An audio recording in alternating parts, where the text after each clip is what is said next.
teams using, for example, booster demo software, and we really decided to just start from scratch and make our own. Really? You Yeah. make your own humanoid robot? Yeah, not the robot, but the software. Oh, So, the software. Yeah, because it's our first year, we wanted to work on the Yeah. software already. Ah, So, it makes sense. Yeah, and then in the future we want to make our own. So we'll probably coming year we will make our own robot. I'm not sure if it will be ready for next year RoboCup. No, that's awesome. So Yeah. you guys bought the hardware from Booster as well? Yeah, Or- yeah, oh, from Booster. that's so perfect. yeah, as you can see on the screen on the left, there's 2 boosters standing there. And in the Humanoid League, you have 2 players on the field from each team, or are 3 players? Yeah, Can you 3 explain players. a little bit more about the rules? Yeah, so you have 3 players on each team, and yeah, so basically you're supposed to have 3 players there, but if only 2 or 1 gets on the field, you can still play. Ah, for real? Yeah, so That's they just really keep going. nice, yeah.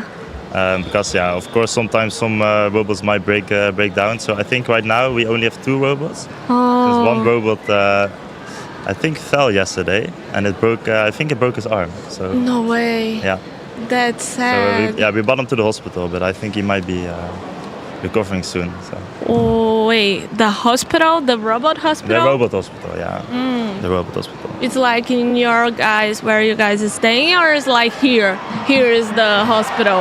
Yeah, so they have a booster stand somewhere in the Ah, venue. no way, Yeah, really? So you can just bring the robot there.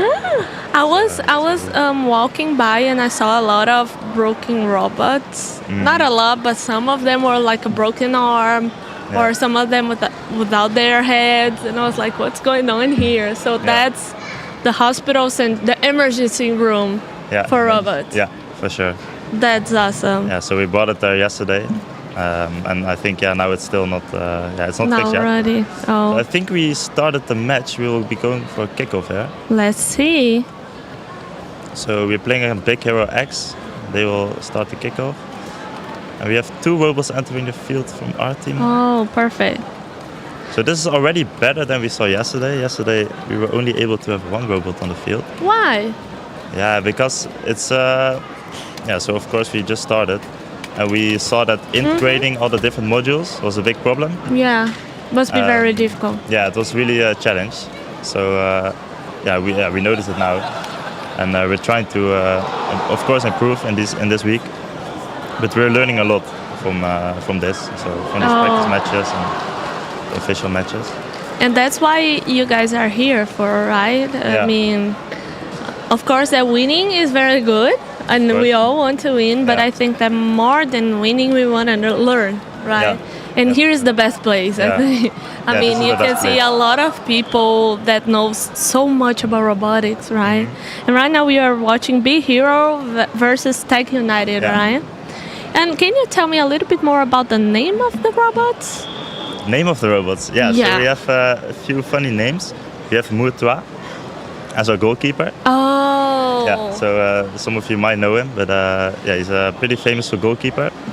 And then we have Moor. Yeah, Moor means in English, it's like a nut for that you screw on something. Oh. So we decided it's fun in Dutch, so it's like a word play, Really? right?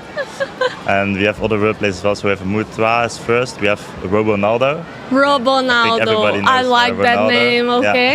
I really Robot like that version of name. Ronaldo. And then our third player is Motor Maradona. Oh. So Motor and Maradona, of course. Oh, Motor Maradona. Motor Maradona. Ah, Motor Maradona. Yeah. So, That's funny. Yeah, we thought a long time about these names. We even asked some of our fans to think about the names. So That's awesome. yeah. And how was, this year that you are working with Humanoid? I mean, what was the biggest challenges? And did you guys work for a whole year or some months? Can you tell a little bit more about the story of you guys with Yeah. humanoid robots? Yeah, so we started last year, and we bought the booster robots. Actually, we were thinking about humanoids. We weren't really sure if we wanted to either make them or buy them from some company. And then someone from Booster came by, just with a suitcase. He just came by all the way from China. He had a suitcase with him and just packed it out. And he took the booster out and he showed us what it can do. yeah, we were really excited to see. So we showed the soccer demo, and yeah, we really, I Really thought it was like really it. nice. So then we decided to, let's get one. So we got one booster, and then yeah, we started on working on the software, and then yeah, we had some plans for future, of course, joining competitions. And then at some point we decided to buy 2 more, so we can really work on team play as well. So now we have 3 of our own robots here, own That's booster awesome. robots. Yeah, and I think the journey has mostly been, we started off with just the software from Booster itself, but then we noticed that you're quite limited if you're not using your own software. For real? Yeah, because you can only work on what they make, but if you want to implement your own things, for example, with MSL, we have a lot of strategies. Yeah. Yeah, we have a lot of experience with that, and we kind of want to implement it also for this.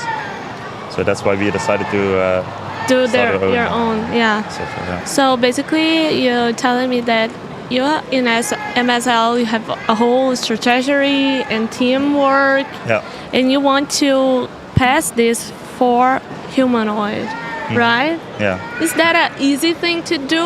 Like to, I don't know, maybe pass the thinking of the robots on the MSL to the Humanoid, or is complicated?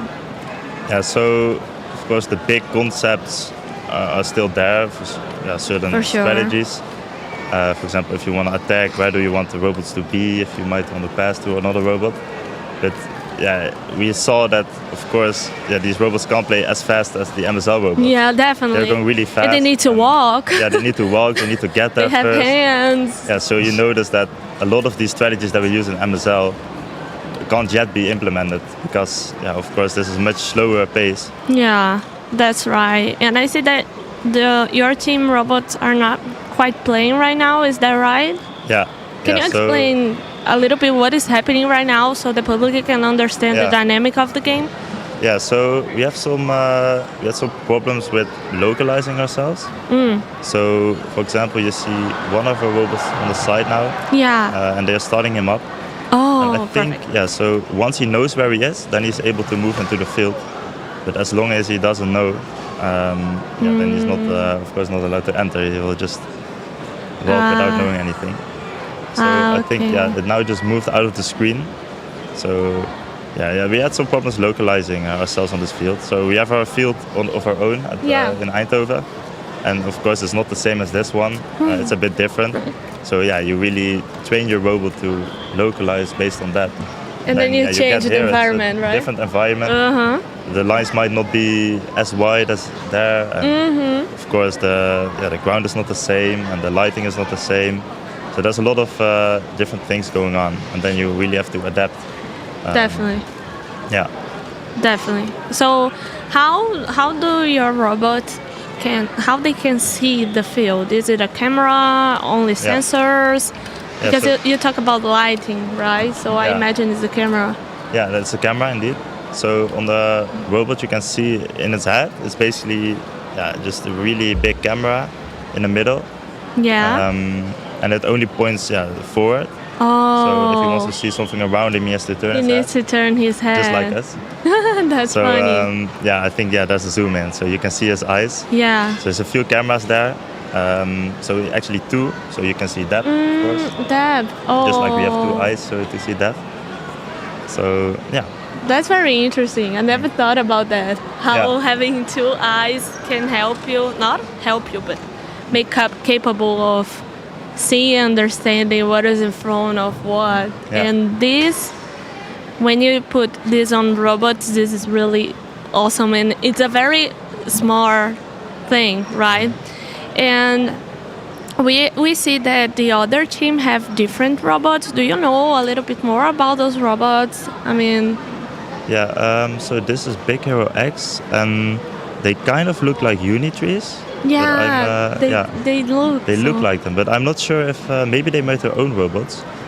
And some people think that if you buy robot that is already made like these boosters and these Unitrees, it's very easy. You just need to buy them and they are ready to play. I know that is not how not the it case. works because I know how hard it is to make Yeah. everything work. But can you explain to the public why it's not only buy and you're ready? Yeah, so of course, you buy the robot, so Yeah. it can do stuff. So it has some motors, it can move his arms, it can move his head. But yeah, we have to play robots. You need to think about what you're doing. You need to see what's around you. You need to know where's the ball, where's the goal, where am I on the field. Yeah, So definitely. we as humans, we know it. But robots, Yeah. they have to process all of this, and they just see pixels, and they have to know, oh, that's a ball. So it's really different. So you can buy the robot, but the brains, you need to develop them yourself. So Which is- that's the challenge mainly. It's the hardest part, right? that's the hardest I think. part. No, Yeah. I mean, making your own robot is of course also yeah, really it's hard. also very hard. So I cannot you have even the hardware, imagine. software. They're both their own thing. So that's also why we decided, let's start on the software already. So we don't have to make our own robot, and Yeah. after that, then we can only start on. So you guys plan to do your own robot, right? Yeah. Oh, and we're seeing the 2 cameras, Yeah. but also, actually, we're seeing 3 cameras and another thing that I'm not kind of understanding. Can you explain a little bit more about what is each thing? Is a sensor or something like that? Yeah. So you have 2 cameras on the left and the right, which he uses to Like his eyes. like his eyes. Yeah. And then in the middle, I think it's also a different kind, like just a FOV camera, like a wide angle, I think. I'm not exactly Like sure. a wider, right? Yeah, I think that might be a wider angle. It makes sense. Yeah, so you see more in front of you, and then the 2 eyes. Yeah, the further away they are, the Yeah. easier it is to see. Oh, right? really? Oh, that's very interesting. So you guys have been working so hard in this software, and I'm curious about what programming language do you use Yeah, on so the software? we use C++. Oh, C++. Yeah. And it is really like well implemented on those robots. Like it's easy to put the code that is in your notebook to work on a robot. The integration. Yeah, so for that we use dev containers. Ah. So you put all your code in there, and it's kind of like a big package, Yeah. and then you can run it on anything. So the container takes care of that. So we can just develop our code, and we put that whole package on the robot. Perfect. And then we can run it. And So here we see some now robots in Yeah. small league, I think. yeah, the small league is probably because the large one is kind of stopped, or Yeah, maybe I in the think they're having a halftime. break right now. Oh yeah, the halftime. Yeah. So it's 10 minutes playing, then 10 minutes halftime. And does those robots of your team communicate with themselves? Because Yeah. it must be really hard. Yeah. So How do you guys do that? I mean, that's really technical talking. Yeah, that's really the challenge that we found here was to communicate with each other. Of course, you're sending a lot of data, and Definitely. how do they really work together? Because, for example, we see the ball, and we have a shared world model. So we all the knowledge that the robots have, so they have their own knowledge, and then they share it with each other, Oh. and then they make a model out of that. So, for example, if one robot sees the ball and the other robot is turned the other way, then then that robot still knows that the ball is Oh. at that spot. So if the ball is behind his back, Yeah, but the other player sees it, yeah. you can share the information. Mm-hmm. And what is this information? It's like a word is like a phrase, it's like numbers. What is this information? Yeah, so it's mostly, of course, the data that you're sending. Yeah, So, for example, the position of the ball, yeah. you can really say these coordinates, and then they share those coordinates with each other. And then you decide on where the ball actually is. So that was one problem that we found, actually. So, we had this shared world model, but then some players were on the side of the field, and then one player was on the field. And the player on the field thought, oh, the ball is in front of me. But the players on the side of the field, they didn't really know where they were. So they still say, oh, the ball is in front of me, so I think it must be somewhere there. But because they don't know where they are, then they send completely wrong information to the other robot. And Well, then it got confused. Yeah, so that was actually kind of unlucky from that part. So then we should only listen to the robot that's actually playing instead of the robots that are on the side. Apparently see the ball still, but they're not playing. They're not playing, They so don't know where they are, so it doesn't really make sense. the information gets kind of not really quite right. Yeah. And this is the middle, the Humanoid League middle size division, if I'm not wrong. Yeah, so this is middle-sized, and I've actually, yesterday I've looked at some of the matches. Really? And it goes really, really fast actually. So you can see they also move a bit more like humans, so they move Yeah, their that's arms. true. Yeah. So here, you see two completely different robots here. Oh, On and the those, left they are even smaller than on the right. and that's funny because you have like taller robots just looking to the small ones like this, and Yeah. it's really funny how they work, how they step. Yeah, so you would think, oh, maybe the big robots, it's an unfair advantage, but Yeah. you can see that the small robots are really, really agile. of Yeah, course. they are really fast. Yeah, they have less weight. It's easier to move. And also, what I got really curious about are their feet. You can see that you have like Yeah, something like very point that can step. yeah. Oh, look at that. So all these small robots have like these big feet. Because of course you Yeah. want a big contact area for the ball. Oh, it makes If sense. you have a big contact area, it's easier to shoot accurate. Oh. That's really interesting as well. Yeah, so here I think for the middle size it might be 4 versus 4. Because we see four of these robots here, and it tripped over one of the others. So that might not be allowed. You'll take the robot out. Oh, so this was a yellow card? And that might be, I haven't seen cards yet. Really? But yeah, I haven't seen cards yet, so I don't think they give them out that fast. But he had to take him out of the field, so Oh, it's like maybe a it's like penalty. a timeout. Oh, Feels like a timeout. timeout, yeah. Oh, and if he continues to do this fault, then it's a card, right? maybe, yeah, I haven't seen it yet. So It's funny because I saw yellow cards in the simulation, yeah, which is kind of funny, yeah, because it's automatic configurations of the referee, Yeah. and we had a bunch of robots with yellow cards, like 3 or 4, okay. and that was funny. Oh, Yeah, so just all tripped over each other. oh, But he is able to get up, but these ones are not. that seems dangerous to me. Yeah, I think it's also not that good for the robots if they And keep look falling like at this. his feet. Yeah, at some point. That's dangerous. Yeah, they have these kind of spikes indeed. Yeah, Yeah. that was a. I mean, therefore, just like soccer players' sneakers. Do you know that they Oh, have the to sneakers, stick? yeah. They have to stick on the floor. Yeah, for the grip. Stick to the floor. Yeah. That's probably it. Yeah, But I mean, because it's otherwise quite it will dangerous. probably just slide, just this Yeah, flat yeah. area. And I don't see this on the feet of the other robots. It may be Yeah. interesting to think about it. Yeah, so I think there might be, of course, these are really light robots. So if you're really it light, you don't have makes that much sense. grip. And the other robots, they are much heavier, so it's So it's more. you have a lot more grip there. It's funny how they have hands, but not actual hands. Yeah. So we thought of this, of course, while making our own, thinking about making our own Really? robot. Because why do the robots have hands? Because of course, we have hands, That's- but for football, the only thing that happens when the ball touches your hand is It's not a good thing. It's not a That's good what thing. I was questioning. I mean, I made a lot of questions about this yesterday. Like, why do they have not hands, but why do they have arms? You know? Yeah, it's a good question. So, the only thing that we, of course, that's important is to stand up when you fall. Yeah. So then that's the only reason to really have them. For real? Yeah, because with just 2 feet it's hard to stand up because, of course, it just fell down as you can Oh, see. It really, it's really Just easy like a to, human. just like a human, yeah.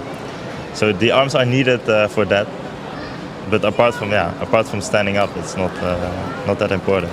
what about the balance of the body? Don't you need? Don't the arms can help with that? Because you see, Yeah. when they are walking, they use their hands. Yeah, so we as humans, of course, use our hands as well when walking. So some of the robots here also do that. So I think most of them are probably trained with reinforcement learning. So they would just send a lot of data from football players or just a person walking, and then they do the same movements, and then they copy that. Okay, wait. That's very interesting. Yeah, so they So- copy that behavior. And then, Can you explain to the public again what is reinforcement learning? Yeah, I mean, so in a very easy way. yeah, so basically it's like teaching your kids something. So you just show them what to do, and then a lot of times, of course, because at the first time they can't exactly do it, right? Right. So you show them a lot right. of times, and then each time they will get a bit better at it. They will try to do what you're doing, and then maybe after 1,000 tries, you see in reinforcement learning sometimes it's 1,000,000 tries. Oh, 1,000,000. But you can use really big computers, right? And then you just put a lot of tries in. And the advantage of that is, of course, on the computer you can simulate like 1,000,000 tries, and then it goes a lot faster than doing it in the actual world, right? So the robots in that case will just try to do the same as you're doing, and then you need, of course, motion capture to process this data when you're walking. And you guys do this on the large size as well, large vision? So we use currently reinforcement learning. We use it for kicking. Oh, really? So we actually have a really nice kick. So because the kicking, at least for me, that I'm looking for outside of the competition, it looks kind of simple. Like, I don't know, for us, for humans to kick is very simple. So really simple. How is this working? How you use reinforcement learning for learn how to kick? Yeah, so basically the same thing. So we have one of the team members, Kaden. He is working on the reinforcement learning. Oh. So he just shot the ball about 30 times in different ways. Really? Yeah, he just did it himself. That's funny. He put a camera down and just filmed himself. And then it sends the data to the robot. And then the robot, he has like 100 robots working at the same time. And they will just keep trying to do the same movement. From all of the different initial positions and different situations, because if you just show one video, it will know how to kick when the ball is exactly in front and you're a meter to the left. But if in this case the robot can be anywhere, the ball can be anywhere, so you have to be able to kick from different positions. That's crazy. That's funny. Yeah, so we were able to implement it. It works pretty good. Really? But unfortunately we're not able to show it here because the robot it's hard for the robot to get to the ball because can't really localize. So. Yeah, I totally understand. And you guys use object detection to localize the ball? Or it's like more of a sensor or coordinates or something? Yeah, so we have an AI model that processes the camera data. Oh, for real? And then decides what's the ball. But in real time? Yeah, in real time. Because it's kind of, I don't know, some AI models are very low. What models do you use to do the object detection of the ball? Yeah, so I don't exactly work on that part of the robot. So I'm not sure which model they exactly use. But we use an AI model to find that's perfect. what the ball is. And then one problem we saw yesterday as well was that we set the confidence. Of course, you don't know 100% whether it's a ball. So we set a confidence for a certain object. And then we had a confidence of the ball. For example, yesterday was 6%. But that was the only thing that we saw. So if it's 6%, but it's still the only ball that we see, we should probably move towards, right? Even if it's 6%. But then we said only move to the ball, only thing that is the ball when the confidence is maybe 40%. But then if it's 6%, you will never get that, even if there are no other objects. So that was not that smart of us. So we did change that now, and as you can see here, it is moving towards the ball. Oh. So, but I'm not sure if the kickoff happened already. I think one of our robot handlers is taking the robot out. Why? Yeah, so maybe the kickoff didn't happen yet, so he might have not been allowed to go to the ball there. Because in the middle circle, you shouldn't get in the middle circle before the referee So we had two faults. Only one robot, right? Yeah. And the other robots from Big Hero are now the referee said they can keep going. And it's interesting how you said about the confidence, right? Yeah. That it seems just a number, but a number that changes everything. Yeah. Because if you change one parameter, your robot can go from 0 to hero. Yeah, exactly. Or otherwise, Because our whole problem yesterday was we couldn't see the ball. It was the robot was just standing, the ball was right there, and it just didn't go towards it. And then we found, we thought, oh, what is this big problem? And then we found that parameter. It was the confidence was just we set it too high. Yeah. So then we put it lower, and then now it was able to see it. But it's also dangerous that the robot can see balls where it doesn't exist, right? I mean, Yeah. it's pretty rare. True. It's not very common, but it can happen, right? Yeah, it can happen that it sees something that is not a ball, of course. But we didn't really have that problem here. So we would much rather, of course, See the most of the ball. time see the ball, and then even if maybe one of the 100 times there's Get some lost object a that little looks bit. like it, then okay, unlucky that it's there, right? Yeah. But we would prefer to just say, okay, if you think there's just one object, it's 6% the ball, let's just say it's the Let's ball. just say right? it's the ball and kick it, right? And kick it, yeah. That's funny. And how do you guys locate the goal? Like I don't really remember the name in English right now, but once you score a goal, you kick the ball into the goal. In Yeah. Brazil, we call it goal. So how do you Goal, locate yeah. it? How do you know where you have to kick to? Yeah, so of course the goal, there's just these white lines. Yeah. So it's pretty clear, What pretty is clear it? white lines. So yeah, of course around the field, there's not really anything else that looks like that. So I mean, again, the AI model, it can just detect these lines, that's perfect. and that's quite clear that the goal is That there. it's a goal, right? Then of course where it is respect to the robot is a bit harder because Yeah. you have to use your camera data.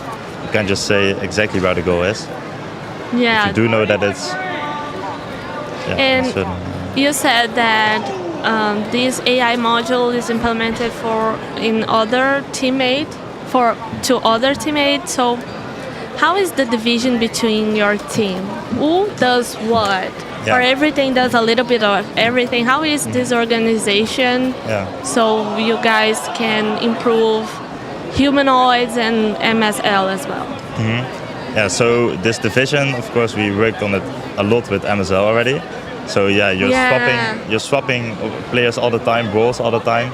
So you have someone has the ball, for example, then their role is to or pass or to shoot at the goal if they're close. Oh, And then basically one other robot would get the role of receiving that ball.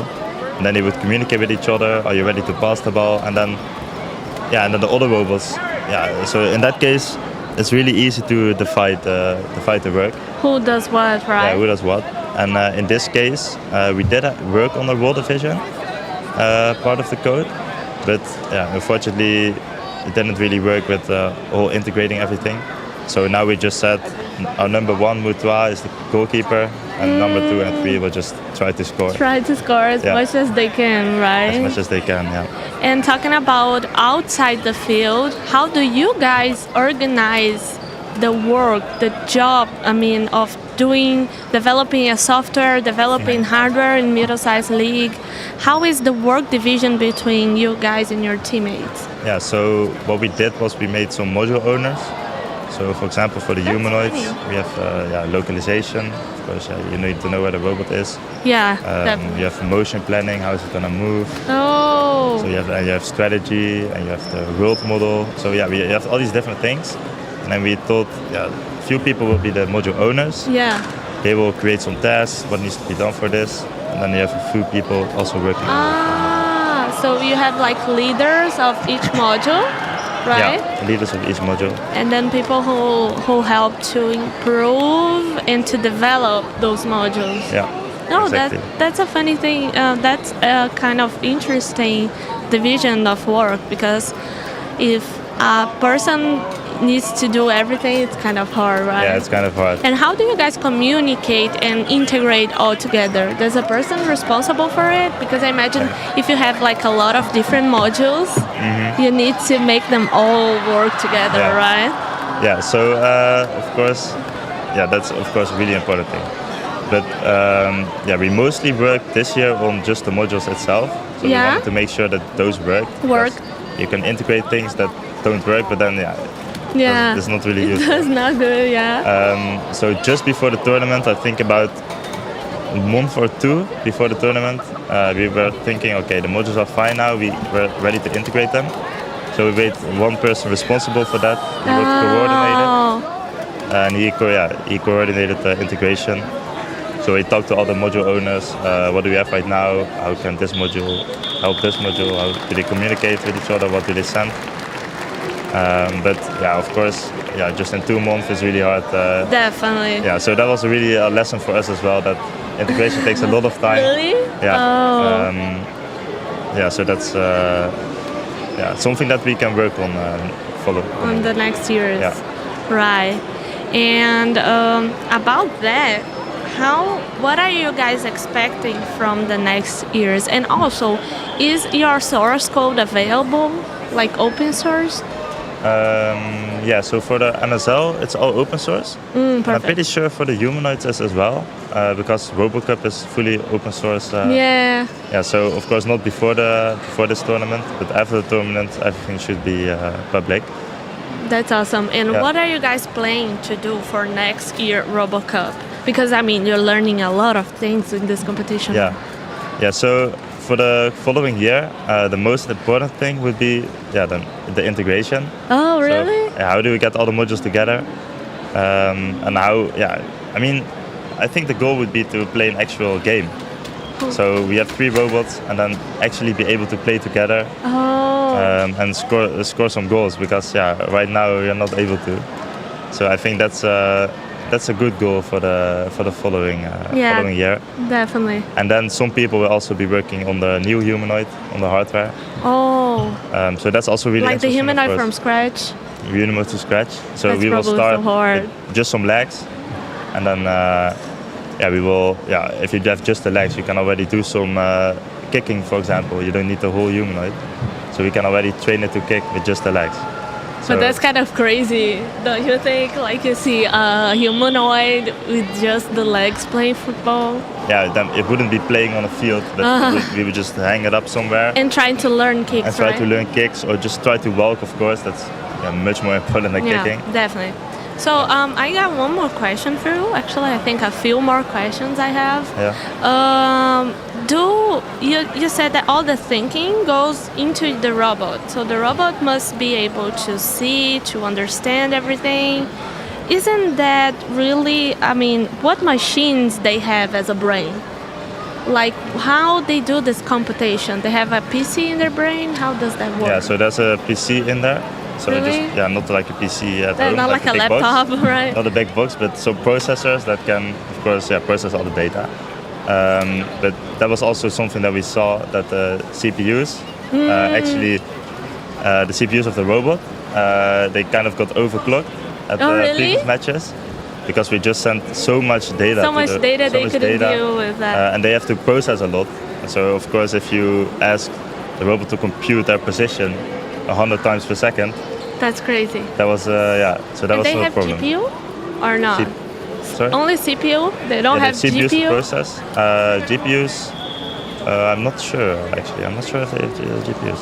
Because GPUs is very used to process like a lot of data, especially AI data. Yeah. So that would be interesting. And it's really crazy that you guys want to develop your own hardware.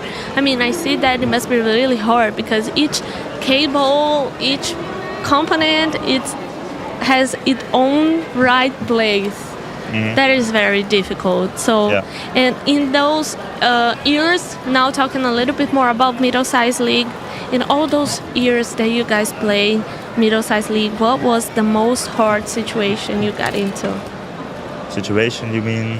I mean, like the most difficult challenge when here at RoboCup. Yeah. Because when you get at RoboCup, I mean, it does not depend on the country. Everything changes when you're here. You just said out that today the humanoids could not see, yesterday they could not see the ball, right? Yeah. So what was kind of the most difficult, the most challenging thing when you got into RoboCup all these years? Yeah, so I think that might actually have been this year. Really? Yeah, so of course the robots, they all have to communicate with each other. Yeah. And it goes through a network, and without that network they can't communicate with each other. Okay, the humanoids, right? Or the middle-sized MSL league? robots, middle-sized league. So yeah. we found that it was. We talked about that. You don't have really the same network connection everywhere. So sometimes it would be a bit worse than other times.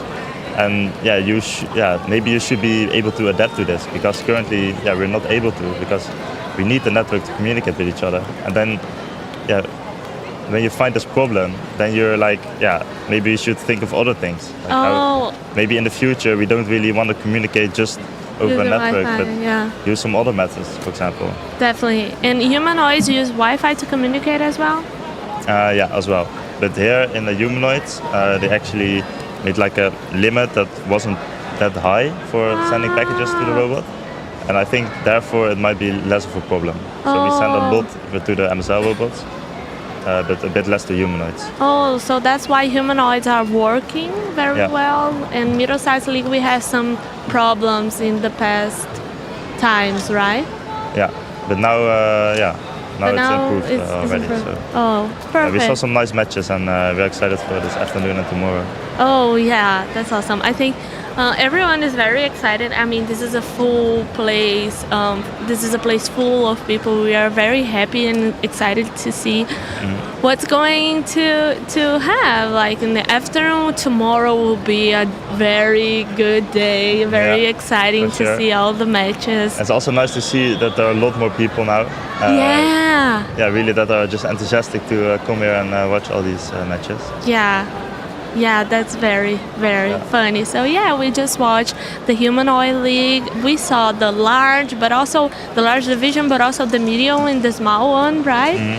So thank you so much for your participation. Yeah, thank you. And have a really good luck with all the competitions and also everything that you guys will learn to next year. And who knows, maybe next year or the other, we can see your team, I don't know, maybe winning. Who knows, maybe, right? The Humanoid League, that a lot can happen in a year. Oh, it's not? A lot can happen in a lot can happen in a year. And I mean, technology is so fast that who knows, right? It's crazy. Thank you so much. And now we're going to see a little bit more about the Rescue League. See you. Bye-bye. 기업마다 상황이 다른데 누가 딱 맞춰 도와줄 수 없나요? 기술은 있는데 자금이 문제네요. 해외 반응은 좋은데 수출 경험이 부족해서 회계에 송금에 몸이 10개라도 모자라요. KB국민은행과 함께 해결해볼까요? 국민적 스케일, 국민적 노하우, 국민적 서포트. 기업의 모든 순간 국민이 있다. KB국민은행.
로봇을 만나본 적 있나요?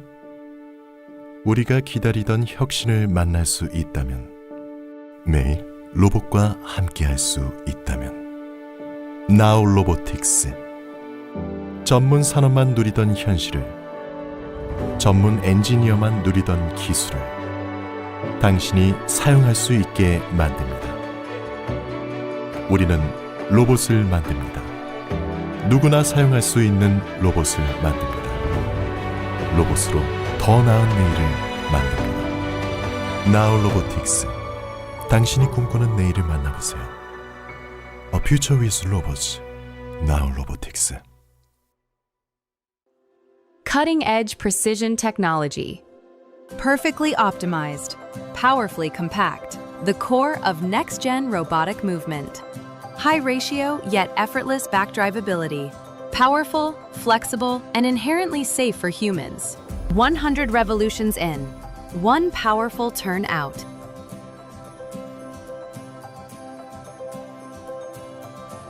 "3K compound planetary gear architecture, optimized for high reduction and backdrive."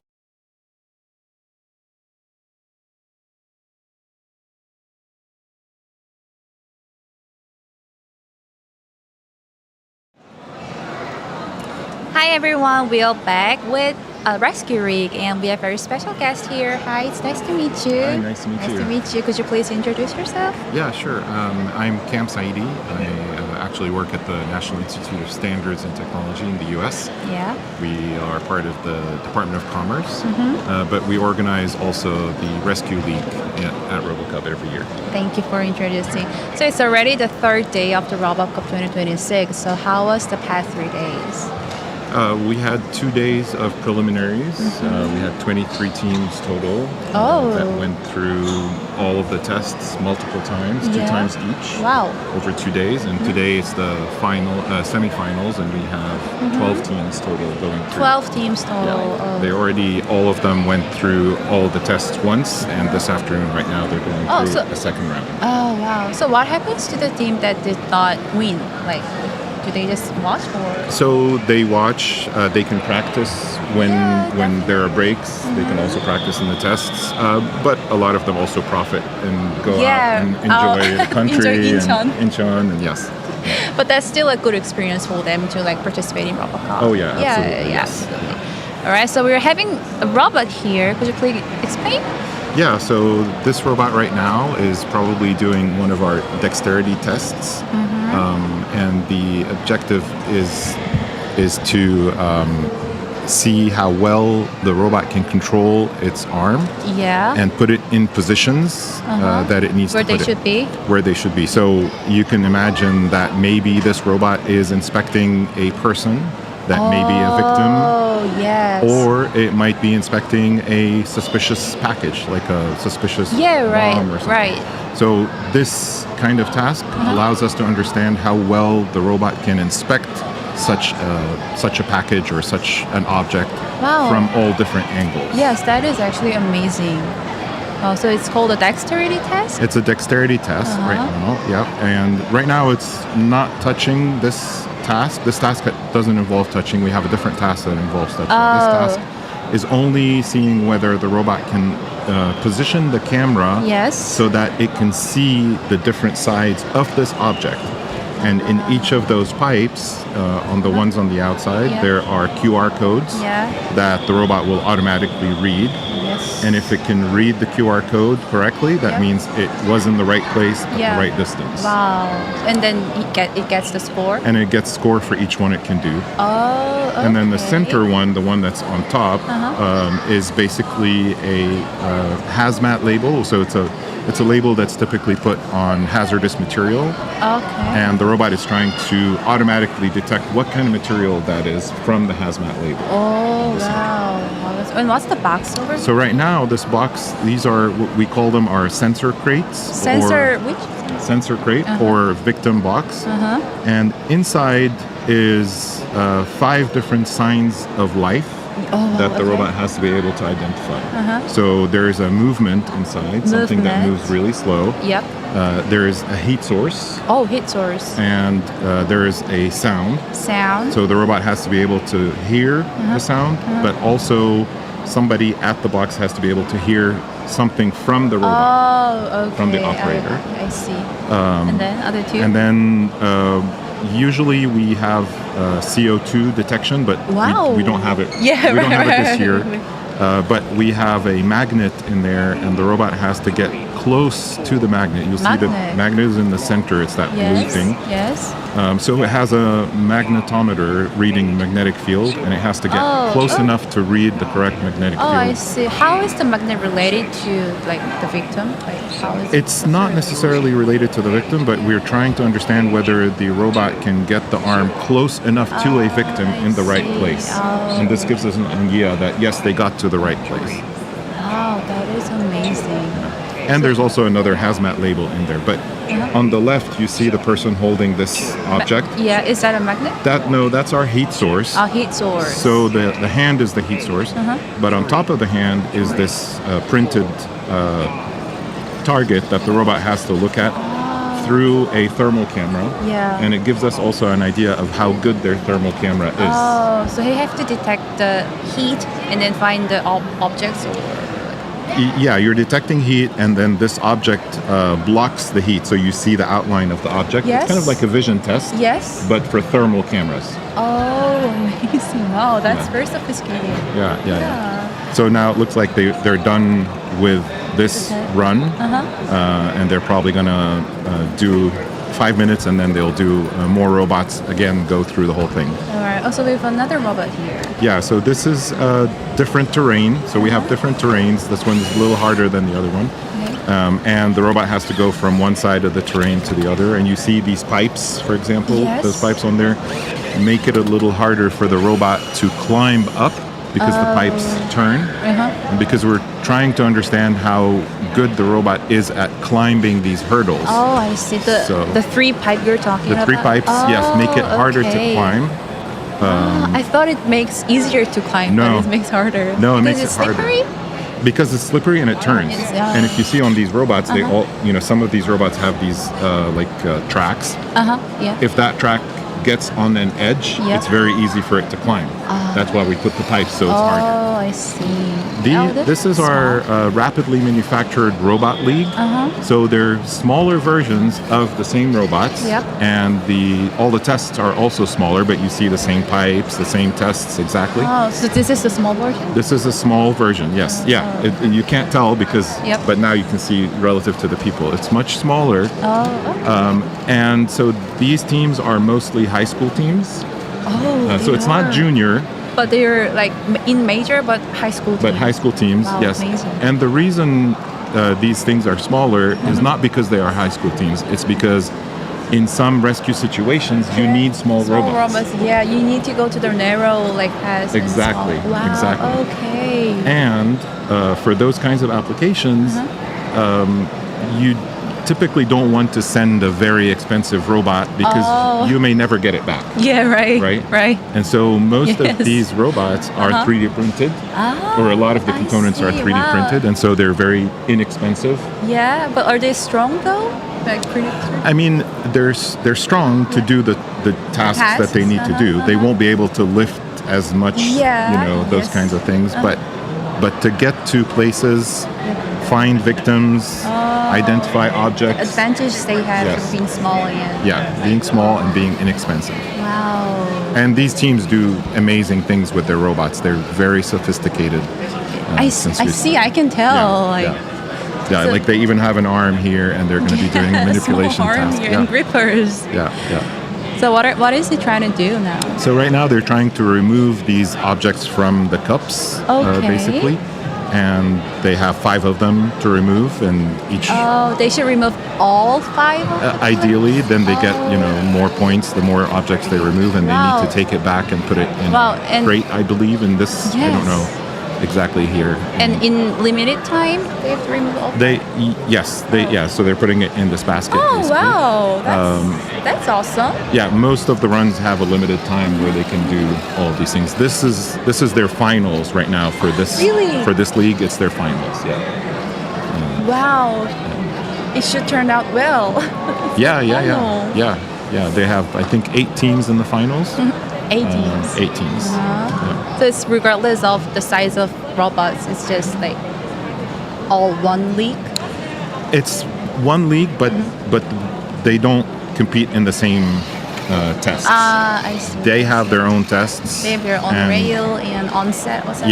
Yeah, because their scale is much smaller. Now, It doesn't mean that the small robots can't go in the big tests if they want to. They can.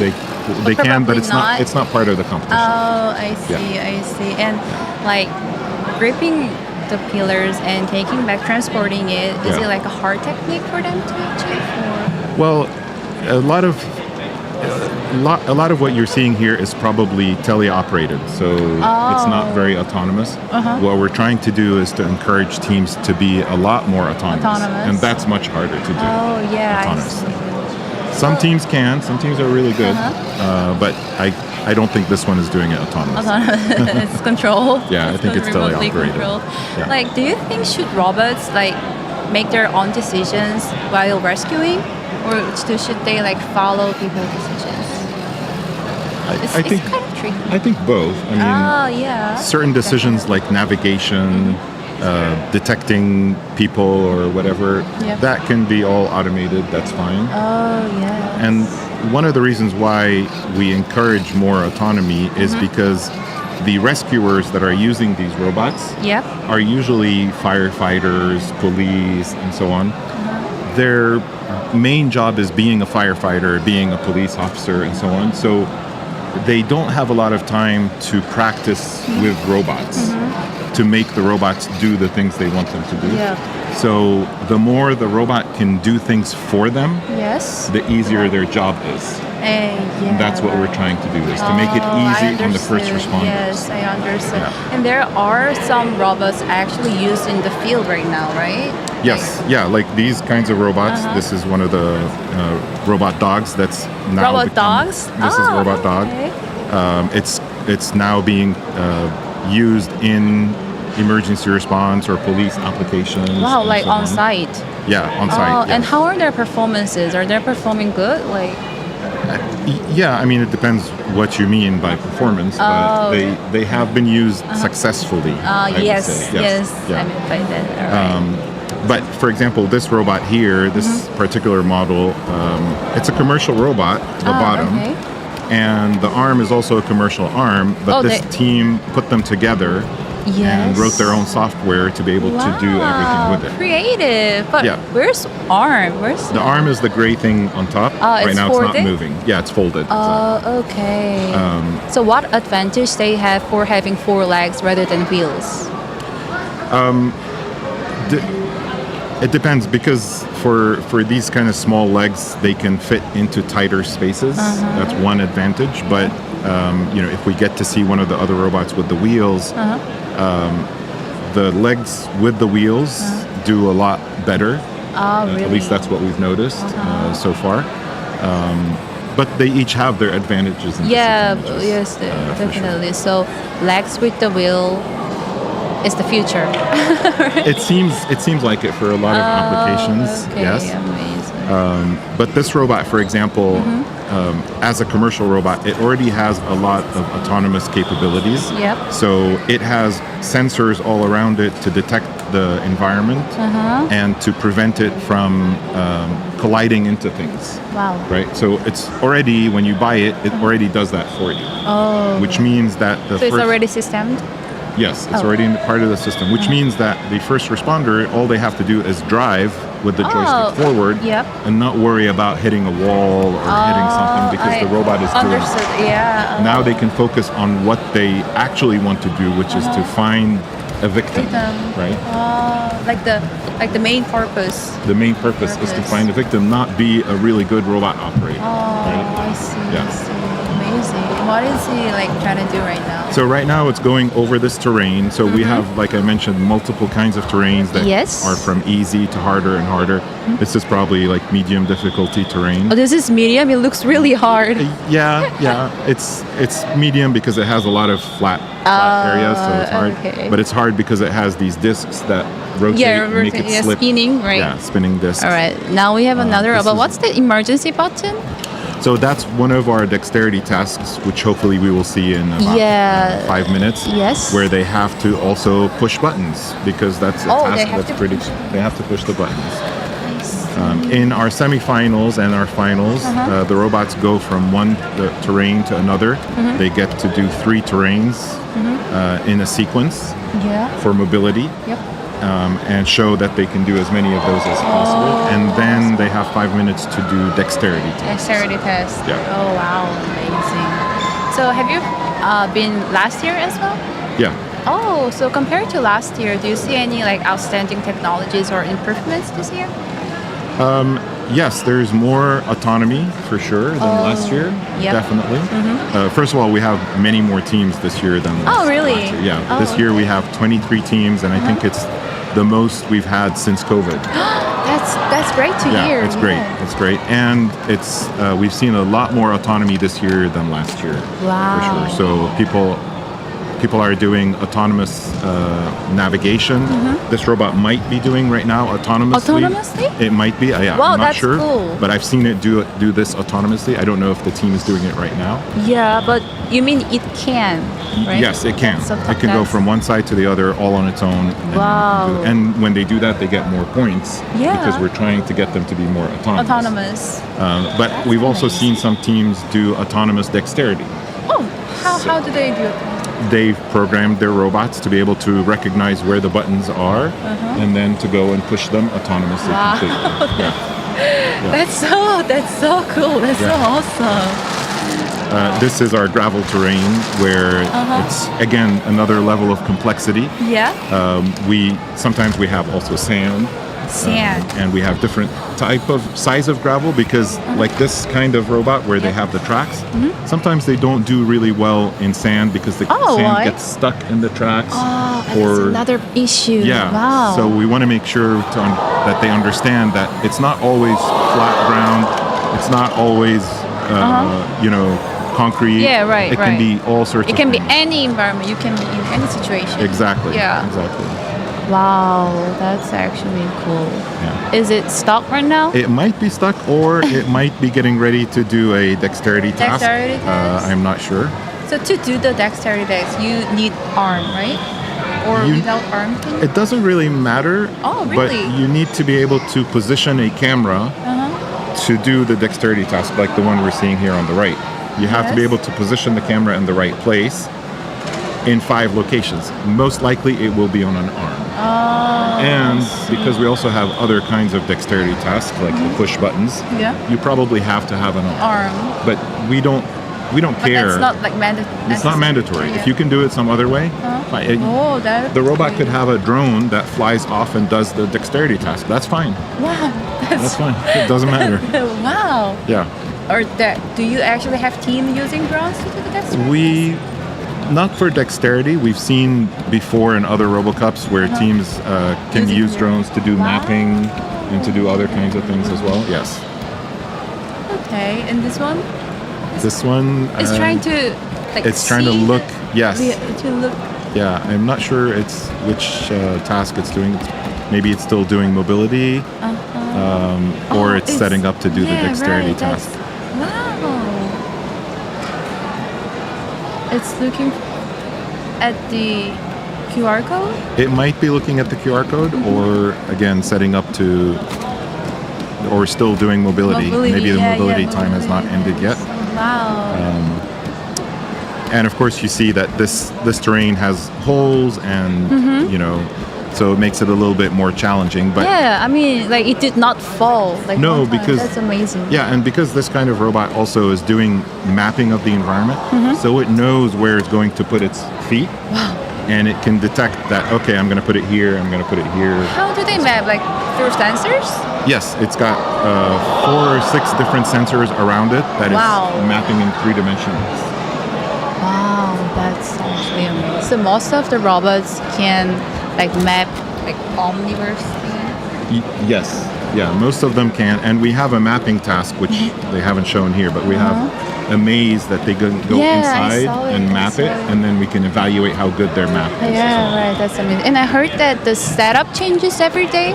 Like we change a few things, not completely, but we change a few things from the preliminaries to the semifinals and then to the finals. Then the competitors have to like adjust the robots? Sometimes they do. Sometimes they don't expect the kind of change and they have to figure out how to do it on the fly. Wow, that's also amazing. Yeah. It would be challenging though. Yeah, it is challenging. Yeah. Okay. So do you know who Whose team is this? I think this is Boston? Alert. No, Boston Dynamics is the company It's the that makes this commercial, robot. commercial I robot. think this is Team Alert. Sorry, but I don't Yeah, no, remember of for course. sure. Because I heard that the participants usually share their ideas, like exchange their ideas. Yes, we try to encourage that as much as possible so that they can make everybody better, not just one like that team is at a time. thing like we can only see in RoboCup as well. Yeah. Like that's so amazing that you keep the recipes like open. Yeah, So that they can and share. and we have actual firefighters. So the gentleman over here with the really? blue shirt is a retired firefighter.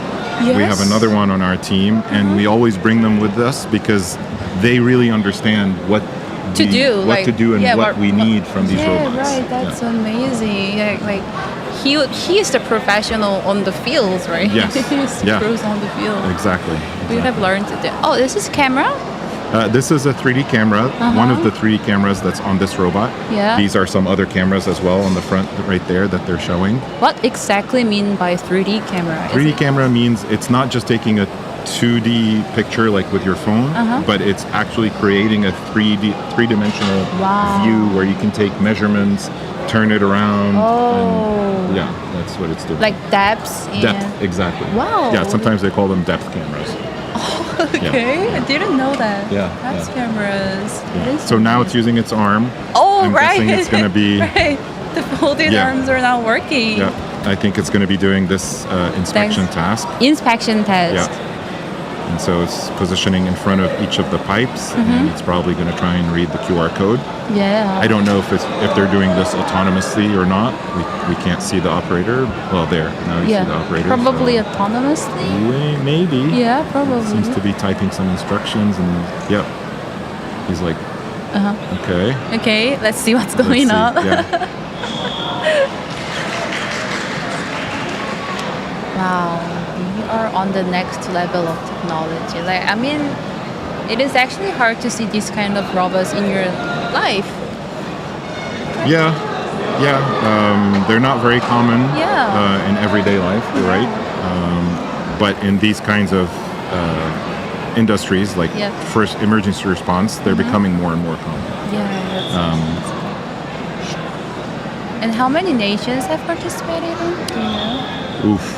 I don't know this year how many there are represented, but Yep. we have people from Mexico, from Thailand, from Bangladesh, the U.S. You know, all countries have participated at one time or another. Yeah, right. How many times have you participated in the RoboCup? Oof. Probably at least 10 times. Really? Yeah, but we as NIST have been doing this, like I said, since the beginning of RoboCup Rescue. So for the past 25 years. Wow, that's 25 years. That's like 2001. Yeah, 2001. Wow, it's like history. Yes. Yeah. That's amazing. Do you see any like strengths of each nations? Like, what's the strengths of each team? Not necessarily per nation, but there are teams that are stronger, for example, in mapping and navigation, teams that are stronger in manipulation. Yeah. And so that's why, like you said before, we try to encourage the teams to work together. Yes. And some of the teams did do that at one point. One team was really good at mapping, and they made their mapping available to everybody, and other people started using it. So that way they don't have to worry about how do I solve mapping. No, this team gave me a solved solution. Let's use it. Now let me focus on manipulation Yes. or something else. Right? Wow, that's so great opportunity to each other. Yeah. Yes, that's amazing. And it looks like they probably were trying to do it autonomously, but it didn't work. So, unfortunately. Then you get a chance to control by yourself? You can, but I don't know, maybe the time is up. I can't tell if, maybe the time is up, so they have to. But still, you did a good job, right? Yeah, I think so. Yeah, you did a good so. job. And we'll be holding the finals tomorrow? Tomorrow morning will be the finals from 9 And the to setup will change, or? The setup will change a little bit, not by much, but it will change a little bit. Oh, okay. The maze will change a little bit more. Oh, sorry. Okay. Yeah. So the maze will change a little bit more, but for the most part, it will look like you see now. So yeah, come down tomorrow and see I us. would love to. You're gonna guide me. Yeah, sure, of course. All right, thank you. So what we saw was the Rescue League here in the RoboCup 2026 Incheon, and thank you very much for your time course. and your participation. Thank you for having me. Thank you, and now we will move on to our next KB interview. Say bye.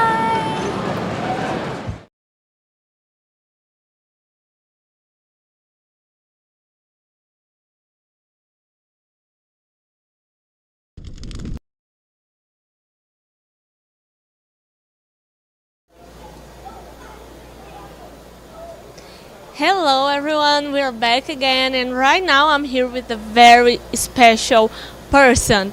Can you please introduce yourself to the public? Sure. Hello everyone. My name is Jun. I'm from the KB Financial Group, which is the biggest financial company in Korea, and we are doing the main sponsor in RoboCup 2026 in Incheon. That's perfect. Thank you so much. And what motivated KB to become a title sponsor of RoboCup 2026 in Incheon? Okay, so at KB, we believe that AI and robotics will play an important role in our future. RoboCup is not just a competition. It is a place where students, researchers, and innovators from around the world come together to learn, share ideas, and develop new technology. We wanted to support these talented young people because they will help create a better future. By becoming the title sponsor, we hope to encourage innovation and show that KB is committed to supporting education, technologies, and the next generation. That's awesome. That's very important. And what impact are you hoping this partnership will have? We hope this partnership inspires more young people to become interested in AI, robotics, and science. These technologies will become a bigger part of our everyday lives. So it is important to support the people who will lead the future. We also hope RoboCup help connect education, technologies, and society. If more people work together and share ideas, we believe it will create new opportunities and positive changes for everyone. Definitely you will. Thank you so much. And was there a moment on site that stood out to you? Yeah, I was very impressed by the passion and the energy of the students and researchers. Even though they came from different countries and spoke different languages, they worked together, solved problems, and learned from each other. It was exciting to see so many creative ideas and innovative robots in one place. Seeing young people enjoy technology while working as a team reminded me that innovation is created through collaboration. Definitely, innovation is the key. And can we expect continued support for initiatives like this? Yeah, absolutely. Supporting the next generation is one of KB Finance Group's important goal. We believe young people need opportunities to learn, challenge themselves, and grow. We will continue to support meaningful programs like RoboCup that encourage education, innovation, and technology. We hope to help more people prepare for the future and make a positive impact on society through their ideas and talents. Oh, that's perfect. Thank you so much, and thank you KB Financial for sponsoring RoboCup 2026. That's really very important for us, for our kids, for the country, and for the world. Thank you so much. Thank you. 감사합니다. 감사합니다. See? Cutting edge precision technology. Perfectly optimized, powerfully compact, the core of next gen robotic movement. High ratio yet effortless backdrivability. Powerful, flexible, and inherently safe for humans. 100 revolutions in, one powerful turn out.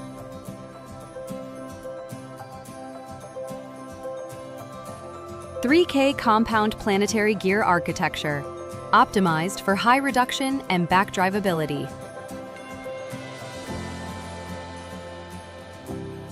Purpose-built for high torque density in humanoid robotics.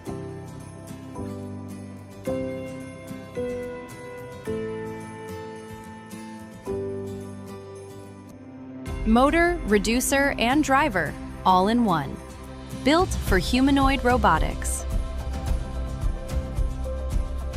The next generation of robotic actuators is here. Come see it for yourself. We create exactly what you need.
기업마다 상황이 다른데 누가 딱 맞춰 도와줄 수 없나요?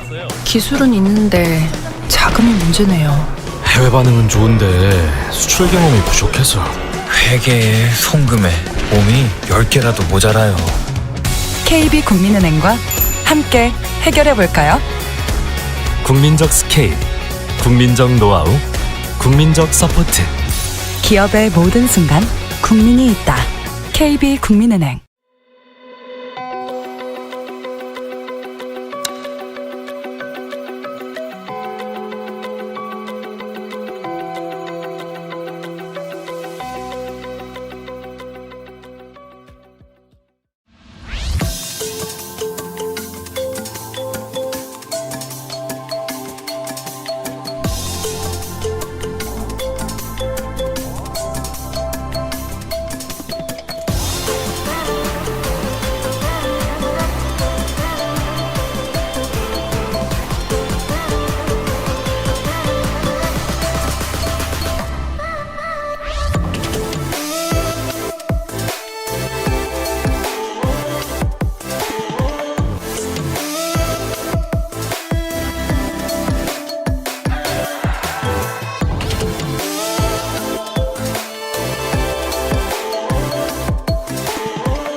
로봇을 만나본 적 있나요? 우리가 기다리던 혁신을 만날 수 있다면, 매일 로봇과 함께할 수 있다면, Now Robotics. 전문 산업만 누리던 현실을, 전문 엔지니어만 누리던 기술을 당신이 사용할 수 있게 만듭니다. 우리는 로봇을 만듭니다. 누구나 사용할 수 있는 로봇을 만듭니다. 로봇으로 더 나은 내일을 만듭니다. Now Robotics. 당신이 꿈꾸는 내일을 만나보세요. A Future with Robots. Now Robotics.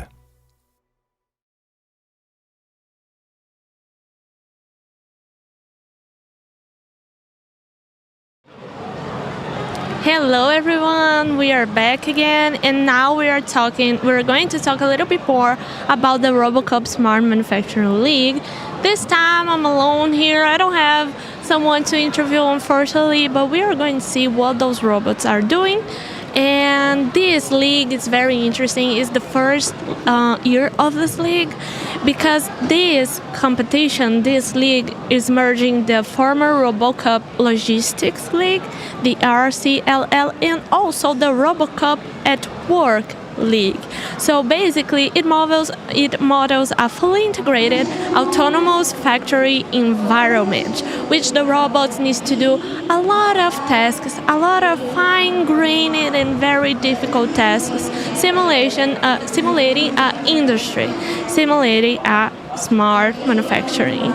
So teams deploy totally autonomous mobile robots and also some humanoids to tackle warehouse management, assembly, quality control, and human-robot interactions sometimes. So as we see, we have those legal parts, and we need they to be together, but they are very different places from the field, and the robot is assigned a task which combinations they need to do, and they need to work on that. And I will remind you, it's fully autonomously, so no one is controlling those robots. So basically they assign tasks such as you need to put this on that place, you need to put this green one above the blue one or in the left side of green one. And if you think for us humans to do that, it's very simple, right? We just have our finger, and then we just put on your finger on the Lego and you put it on the right place. But imagine how hard it is to be a robot, fully autonomously. Would a robot understand what is red? Will it understand what is green? Will it understand how to put something, how to put one above other, on the left, on the right? So teams have some difficulty a lot of times. They have a lot of challenges to put everything together. And if I'm not wrong, this is a team from Brazil. They are very kind, they are very nice. And it's awesome to see the country that I am from, and they are working so hard. I mean, Brazil is the other side of the world. It's like a 30-hour trip to get here. So it's very nice to see them competing and doing a really great job. So basically the Smart Manufacturing League represents a major shift in industrial robotics. They are challenging AI and robotic systems to handle real-time, real-world logistical and manufacturing tasks in such a modern, dynamic factory scenario. So some key features of the league are that you have a unified environment. So SML combines intelligent industrial automation, some mobile manipulation, and also logistics infrastructure into one only scenario, as we are seeing the robot working right now. Also, we have embodied autonomous intelligence. So robots must operate with minimal to no human intervention. Actually, they are fully autonomous. You have no human intervention. And this it's capable of managing long-term autonomous behavior, task level planning and multi-robot collaboration, because once you are assigned a task, you need to think, how am I going to solve it? What is the best way to solve it? And those robots do it autonomously. And also another thing that is very interesting, that is open platform. So the league is open to all robot platforms, including humanoids, and also relies heavily on the RoboCup SML GitHub for ROS 2 software packages. Why am I telling you everything, all that? We had two different leagues with two different kinds of robots, and they become one.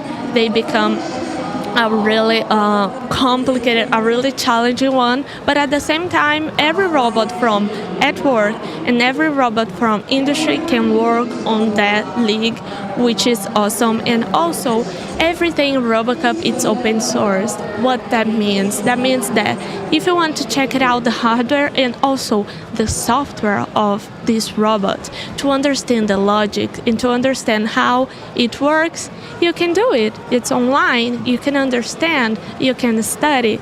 So if you're into robotics and if you really like, if you're enjoying watching this with us, you can stay and you can search about it, the Smart Manufacturing League, and all the teams are so open-minded about it. I mean, they are so nice. We talk a lot about technologies, and they really like to show how they solve problems. And then we can see that the robot is looking, and it has a screen that you can see that is detecting something. It has cameras on it. It has a lot of sensors. So you can see that this robot is not only thinking, but is also planning the next move. And now we see another robot. This is a very, very pretty one. It has an arm, actually a robotic arm. It seems to be very, very complex. It's probably from Incheon, actually. And you can see that it has one arm, and it's really important to have this fine-grained control of each part, so you can just like a finger, you can have those ones for you, but it must be really hard for the colors and everything. But it's also really awesome. I mean, they do a really great job on it, and it's very good to see. If I'm not wrong, we have kind of 5 to 7 teams working on that, and it was really funny because the first 2 days of the event are days for only the competitors to come and prepare themselves and prepare the robots and then everything. So it's not open to the public. You don't have official games or anything. But they were here, they were preparing the robots, and they were talking to each other and communicating and presenting the league and presenting itself and presenting everything they have been done those years.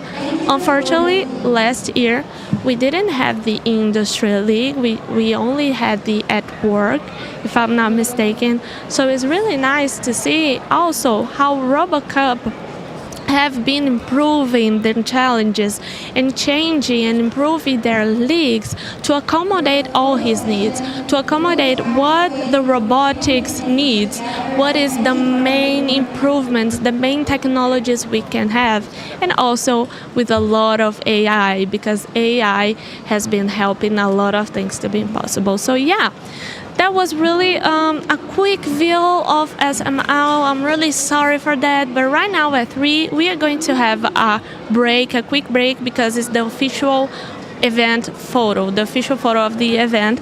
So everyone will be there to take a photo. So we'll be here on, I think, 4 o'clock, if I'm not mistaken. We are going to take the picture and we're going to head back in. So that's it. See you again on 4. Thank you. Bye-bye.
Nur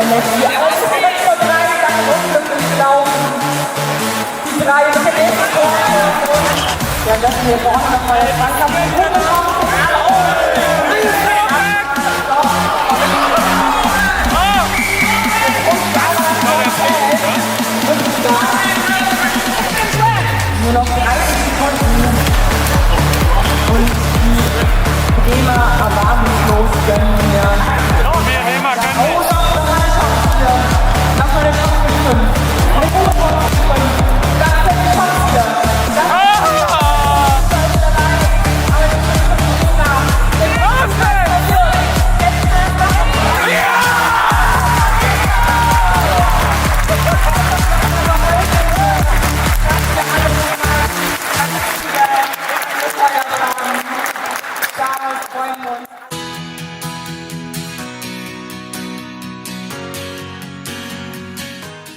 Hello everyone, I'm Fernanda Farber and I'm here at RoboCup 2026 in Incheon, South Korea.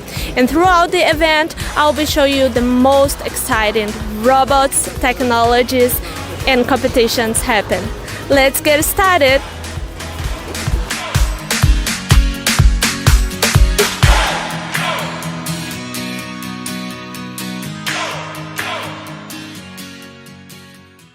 Hello, can you briefly introduce yourself in your league?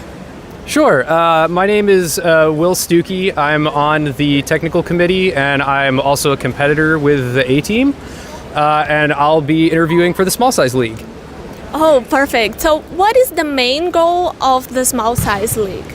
Yeah, so I'd answer that in two different ways. The first technical goal is for us to have a very high number of robots in a highly dynamic environment. So we're one of the only leagues that physically plays with the full 11 robots that you would see in a real soccer match. And in addition, compared to some of the walking robots, they're quite fast and agile. So we have a lot of unique technical challenges because of the speed and dynamicism of the game. The other thing that's a big focus for us is education. So a lot of our team members are a lot younger. They might be like undergraduate students. That's awesome. And so one of the things we like to emphasize, especially because the robots are small, is almost everything on the robot is custom. So they have to do mechanical engineering, electrical engineering, firmware, software, AI, and they have to do everything themselves because it's hard to buy the parts. So. Oh, that's perfect. So what are the key skills or technologies that are being developed in your league? Yeah, so I'd say it's skills, again, very full stack. So everything from the small mechanical bits to, if I can open this up real quickly, custom electronics, because the robot's so small, we can't buy electronics that do everything in this form factor. So we really produce a lot of students that know a lot of different types of engineering. And then from a research standpoint, things like evaluating a highly dynamic world. So trying to predict where opponents are going to be when they're moving really quickly and you have a really small amount of time. To guess where they're going to be and to intervene, and then also to plan paths, so like how the robot's going to get from A to B while avoiding highly dynamic obstacles. That's really interesting. And what kind of real-world impact could technologies developed in your league have? Yeah, so as the field of robotics advances in the home and in warehouses and things, we expect to see the number of agents and the speed of those robots pick up. Oh. So we hope that the research that we do here will help them move faster, better, and safer. Then also just producing students that go out into the world and know a lot about the whole stack of engineering. That's awesome. That's awesome. So how you talked about AI, and that is a skill that they might have. So how has AI changed the way teams play robot soccer in the SSL league? Yeah, so SSL's been using AI in various forms for a long time. One of the earliest applications of AI was in better path planning, so like getting those robots from point A to point B before it was like really popular out kind of in the world like it is now. But as the AI's gotten more powerful, it's able to sort of look further ahead and go deeper in predicting like what the opponent's going to do, to think more moves ahead. And so that's been a big change in how we evaluate some of the gameplay. Okay, perfect. Thank you so much. Thank you so much.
So, could you briefly introduce yourself in your league?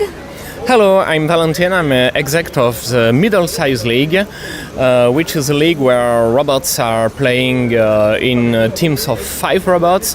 They are quite big robots, about 50 centimeters by 50 centimeters, on 40 kilos, and speed is relatively high, and also ball speed is relatively high. Oh, awesome. And what is the main goal of your league? The main goal of our league is, like for all the soccer league, is to win soccer games against another team, but with some specialties in our league, which is more focused on interaction, a lot of interactions, and a lot of strategy, because the robots are moving rather fast and with very, very fluent moves. Oh, perfect. And what are like the main skills or technologies being developed in your league? In our league, there is some specific things. The robot must be fully autonomous, like any league, but they have also to have all their sensors embedded in the robots with a very, very limited communication. That means all robots are like a kind of autonomous car playing soccer. Just like football players, like soccer players, right? Exactly, it's just like football players, and moreover, in the rules of the MSL, you can also make a substitution, replacing one robot by a human. Oh, that's very funny. And what kind of like real-world impact could the technologies developed here in your league have? The real-world impact is rather high because we are dealing with swarms of robots. No. Robot swarms, including fast-speed robot swarms. So in these complex times, there are of course application in defense area. Oh, perfect.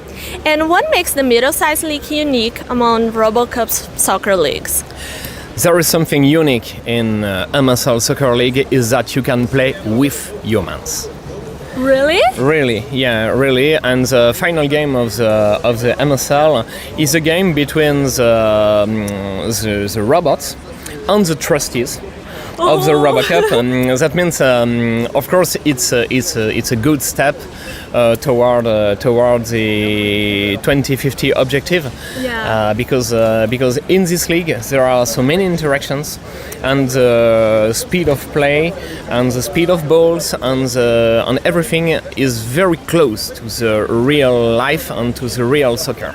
And one more question, you talked about the main goal of RoboCup soccer. Can you talk a little bit more about it?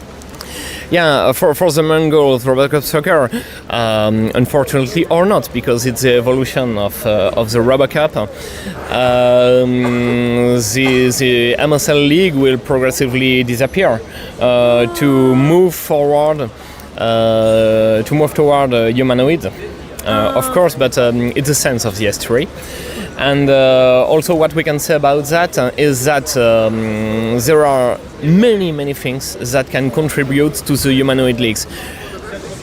Up to date, humanoids are rather slow, not so fast, and it's still difficult to play with humans. But the contribution of MSL will bring some team models, strategy models that are suitable for playing with humans at this time. So it's very interesting to have this merging in the few next year, and it will be something really wonderful and absolutely interesting. Oh, that's awesome. Thank you so much. You're welcome. Yeah. Thank you. Hello. Hi. Can you briefly introduce yourself and your league? Yep, my name's Adam Jacoff. I'm from the National Institute of Standards and Technology in Washington, D.C. This is the RoboCup Rescue Robot League, the physical robot league. We have 3 different scales of test apparatuses, all the way down to a more junior, rapidly manufactured league. So you're in the major league here, but right next to us, it goes all the way down to small size robots in the junior league. Oh, that's awesome. And what is the main goal of this league? So RoboCup Rescue has been forever, 25 years now, trying to push autonomy in very complex and mostly hazardous environments where emergency responders spend their days. So the idea is to provide better tools to emergency responders. So when they're like at a rubble collapse, like in Venezuela right now, they are not risking their own lives until they find a victim. The robot should be penetrating the rubble to deploy thermal sensors to find and identify and establish contact with victims. Yeah, that's such an important league, right? So what are the key skills and the knowledge and technologies being developed in the league? So our league is actually at a very growth-oriented moment right now because we have three focuses. Mobility. Obviously, we're in this terrain right here. This is called the step-fill terrain. It's difficult, and there's 10 of these lanes, all different mobility. Then there's dexterity, a series of tasks they need to perform while in the terrain. So the terrain means they can't move sideways very easily. They need to use coordinated control manipulators. Right. And the third is mapping. Mapping, we have a maze over there where it's dark and it's mysterious. They don't know what's inside and they have to go in and map it, identify hazards, find victims. Okay, so those three things are the scoring. What we do is force them into more and more autonomy while performing those tasks. So they can score teleoperatively, remote, eyes off, but we encourage them with multipliers for points to do it autonomously. Autonomously. That's awesome. And what kind of, you already told us about Venezuela and how the robots can help it. And what kind of other real world scenarios that Rescue League can be helpful?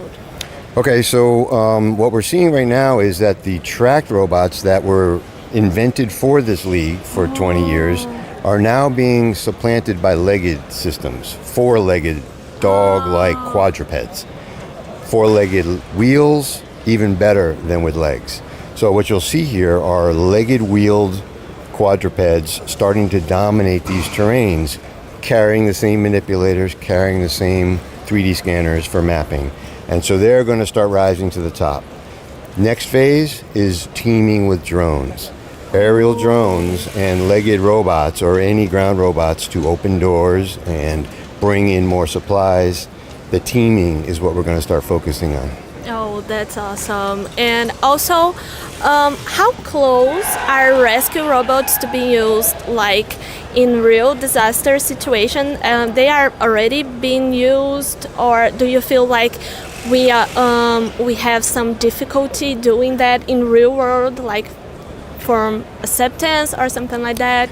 So, ground robots and drones are being used in disaster situations, in the U.S. at least. Perfect. So the beginning of it, you can imagine not as completely difficult as a full collapse of a building, but the building right next to it that's partially collapsed still needs to be searched. And maybe so compromised that another aftershock would bring it down. Yeah. So it's important to fly through those spaces. If it's a parking garage, every one of those cars might be a survivable void. So there might be people in there, so you need to check every car. But the people don't need to check the cars. Maybe the robots can go in. So that's how they're being deployed by fire departments in the U.S. Police departments are also using ground robots and drones together. And we bring responders here from the U.S. to share their experiences deploying these robots and to see what the next generation is producing and to help shape it, help guide it. And then there's a workshop after this RoboCup's over with the local responders, together with our team of administrators and responders, to catch Korea up to where everyone else is. Perfect. That's awesome and very important to the society, right? Yeah, sure. Thank you so much. Pleasure. Okay.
So, could you briefly introduce yourself and your league? Sure. 안녕하세요. My name is Kasia Pasternak, and I'm one of the executive committee members here at RoboCup at Home.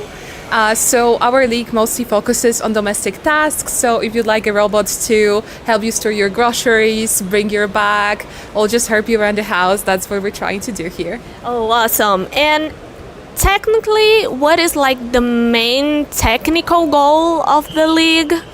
So our main goal is to have a general purpose service robots that could help you with almost any task at home, like doing laundry, like again storing groceries, like asking your robots to do certain tasks or fetch stuff. So that's our ultimate goal, to have that general purpose service robots. Oh, that's awesome. And what are the key skills or technologies that are developed in the league? So at Home is a very versatile league. There's a lot of different skills that the robot has to develop in order to be able to work. So we work on navigation, we work on manipulation, on like soft objects and hard objects. We work on people recognition, object recognition. So it's very unique because we have to do so many different things in this changing environment in every country that we go to. Yeah, a lot of things they need to take care of, right? So what kind of real-world impact the technologies developed here in the league can have? So our main goal would be to help people at home, especially people that are elderly or maybe have certain disabilities. So we would love to see those robots to be really able to help people out, and so everyone could have one of those robots at home one day, and you could just delegate some of the tasks. That would be the dream. That's perfect. And which household task remains like surprisingly difficult to robots to make? I think all of our tasks are challenging in different ways, but I think the most interesting task that is challenging is the restaurant task, because we work in a totally new, unknown environment outside of the arena. But also we have the general purpose service robots task, where the robots can be asked to do almost anything. So it's a very big scope of things that the robot has to do, and there has to be a lot of solutions developed, and I think we're getting there, but we're not yet done. And it's been like our goal ultimately to have that task as like the main challenge in the RoboCup at Home. That's awesome. Very interesting. Thank you so much. Thank you. Hello. Hello. Could you briefly introduce yourself and your league?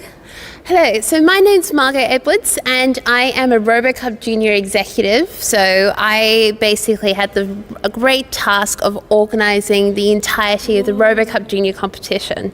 So this RoboCup Junior is the educational league, so for under 19-year-olds from all over the world to come participate in RoboCup. So bring their robots just like the majors, but all for high school students from all over the world. Oh, that's awesome. And what is the main goal of this league? Well, our goal is exactly the same as the wider RoboCup goal, but this one is a educational league. So it's for students to actually learn and grow and build robots in the classroom as extracurricular activities. So it's really an opportunity for them to have their first experience in robotics and actually learn and grow, and hopefully we'll go on to build the robots that you see in the RoboCup major leagues. That's perfect. And you mentioned it about the main goal of RoboCup. Can you explain a little bit more? Yes, so the main goal of RoboCup is by 2050, the human FIFA World Champions, they're perfectly timed with the World Cup at the moment, will play against the team of humanoid soccer robots. So the 2050 goal allows us to aspire to something as a goal for robotics. We're seeing the start of it now, and now we're seeing, and this is really for the next generation of roboticists, being RoboCup Junior, where they actually get the opportunity to participate. So the engineers and the developers in 2050, they're in this room this week learning how to do robotics and competing against their peers from all over the world. That's awesome. And talking about that, what are the key skills or technologies being developed in the RoboCup Junior League? So RoboCup Junior really is a playground for all types of technology. So the things that you see in the bigger robots to all the way to the educational robotics Lego platforms, it's basically a place where all that technology can come together. So programming skills, using AI, building robots, so from a electromechanical, actually hands-on designs to the amazing software and AI creations that you can use. This is really the space where students can learn and play and actually come up with some really amazing technology. Oh, that's awesome. And talking about technologies, what kind of real-world impact could these technologies that are developed in the RoboCup Junior be used for? Anything. RoboCuppers, particularly RoboCup Junior competitors, they are the most amazing engineers going forward. So the technology, not only the hands-on skills, but also the problem solving, the development of teamwork between international colleagues and actually working together. There's loads of things that RoboCup Juniors, they're the perfect engineers. Hire RoboCupper. They are the best engineers that you can find, and this is really where they get to experience this slightly stressful environment, lots of problem solving, but really that opportunity is amazing for them, and that's really what the students learn. It's not about who wins the competition, it's the learning and development that's so important, and RoboCup Junior is the place for that. It's amazing to see. So, in your opinion, what is the most valuable thing that these students gain by participating at RoboCup Junior? Oh, that's a hard one because they learn so much. The most. I would say that the most exciting thing that students actually learn is not just about how to build a robot. Like anyone can build a robot, and there's so many resources and activities that now you can do that. Yeah. But what RoboCuppers really learn is the problem solving and the skills involved with, because this is a fully autonomous competition. There's no remote control, there's no sort of directing it. It's all just hands off, let the robots go. And so that those skills of actually working out the problem solving and educational aspect of, well, what actually happens when we have a fully autonomous systems, working out in a very stressful, time sensitive environment, how to actually deal with these problems and learn from them. The problem solving and learning is just something that's, as an ex-RoboCupper myself and someone who's worked with many students, there's so many skills that you value so much that it's something unique to RoboCuppers worldwide. Not even the ones here, but anyone worldwide. They are the main people that I'll always go to for any of my problems. That's awesome. Thank you so much. Thank you.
Hello. Hi. Can you briefly introduce yourself in your league?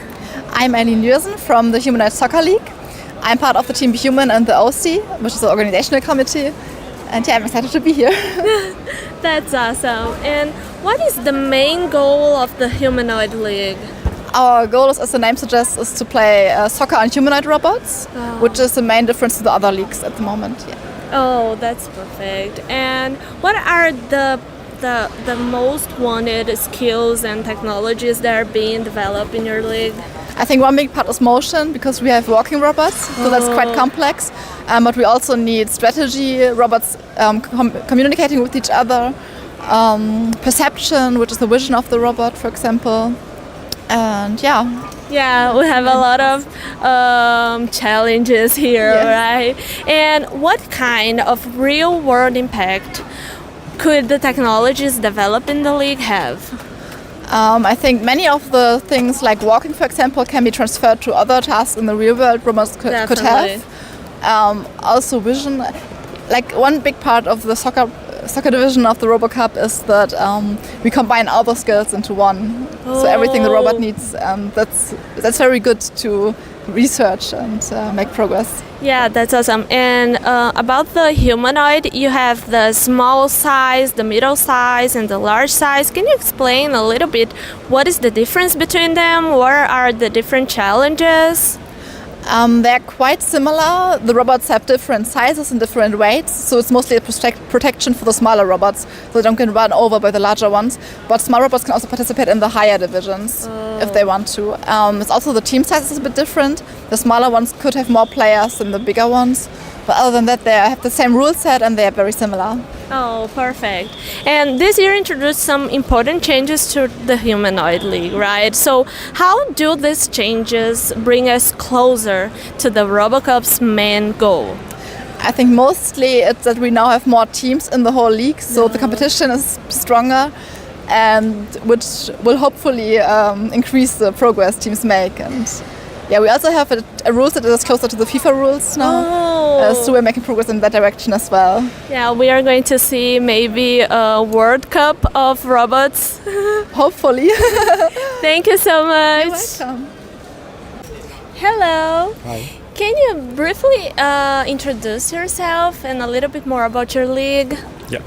My name is Marko Mazanek and I'm an executive committee member of the Smart Manufacturing League. And this league explores how factories of the future could look like. And we abstract the whole production process with Lego, basically because they are easily affordable and they allow for flexible production and recycling tasks. So we are all about how in the future we can do sustainable manufacturing, basically. Oh, that's awesome. And technically, what is the main goal, the main purpose of this league? Yeah. So, as I said, we want to explore how to produce and recycle products in general. And for that, we have reusable components. So if you take a look at this, for example, it has 2 times this single component. And teams have to assemble those, basically get all the parts from the arena, assemble them, and bring them to the customer. And vice versa, this also works. So if, for example, I don't want to play with this small little tree anymore, I give it back, and then the robot is expected to disassemble it and bring it back to the warehouse. So these parts can be recycled and reused again in different products, for example. Oh, this is very easy to a human to do, but to a robot, probably very difficult, right? So what are the key skills and technologies that need to be developed to do such a thing?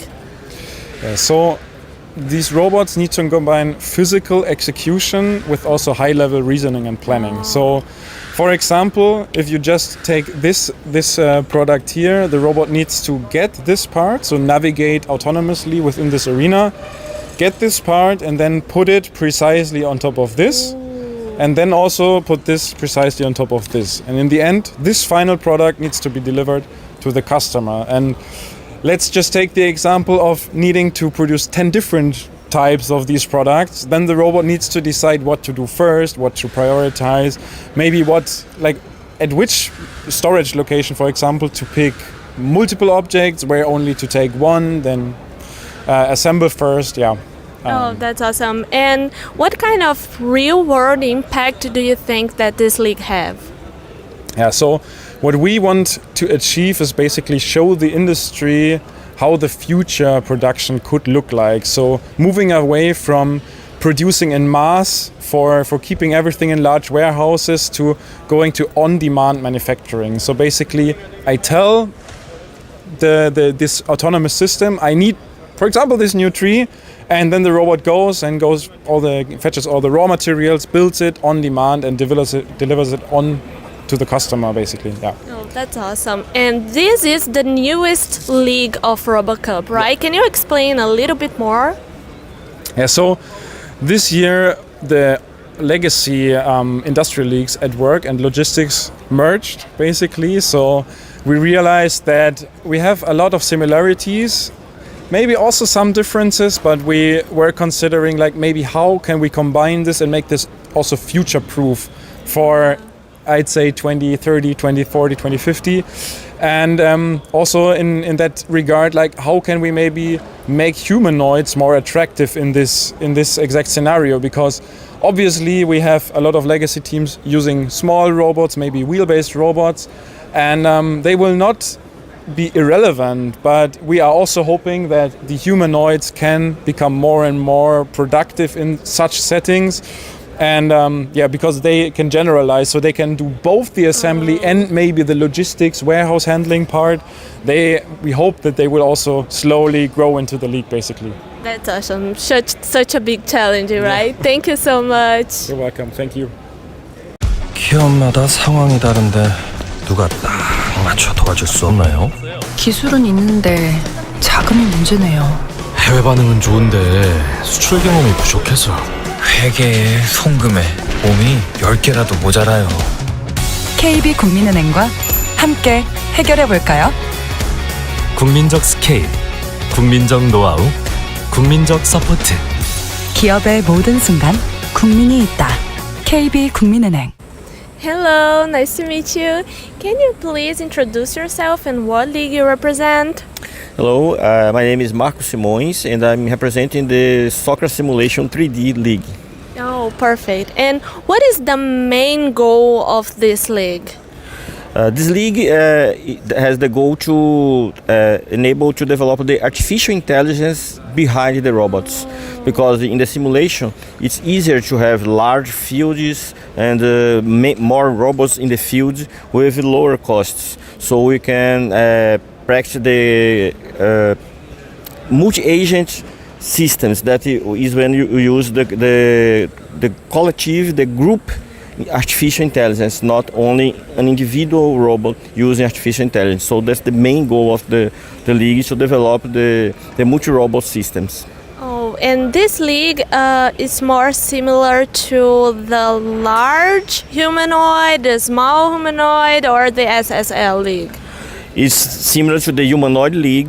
In the up to the last year, it was similar to the small Humanoid League. But this year, we started a new simulator with new robot models. So we have very similar models to the large division Humanoid League, like the T1 booster robots and K1 booster robots. So this kind of robots is present in our league this year. It's a very new challenge, right? And what are the key skills and technologies that the teams need to develop to win this league? We have two groups of skills that the teams need to develop.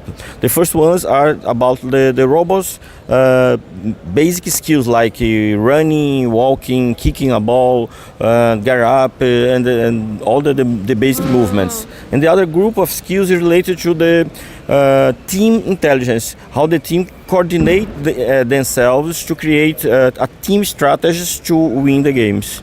So you have two different groups, one more high level and other more low level. Oh, that's awesome. And what kind of real-world impact do you think that the league could have? It's very important because when you develop real humanoid robots in the industry, we need to develop in simulation all these skills that I have mentioned. Yeah. So the industry uses simulation to develop new artificial intelligence in the robots. So what we do in the 3D simulation is exactly the same process that the humanoid robots industry executes when they create new solutions. Oh, that's awesome. And what are your expectations in this RoboCup 2026? We are very excited with this year competition because we are using the new simulator for the first time in the world competition. We have 9 teams that are very involved with the league. Most teams helped in the development of the simulator. So the teams is very engaged in the league. So we are very, very excited to see the results, and everything is new. Teams that were the best teams in the last year, maybe they are not this year. New teams are arriving, so very many new opportunities are arriving this year. Oh, Oh, that's awesome. Thank you so much. You're welcome.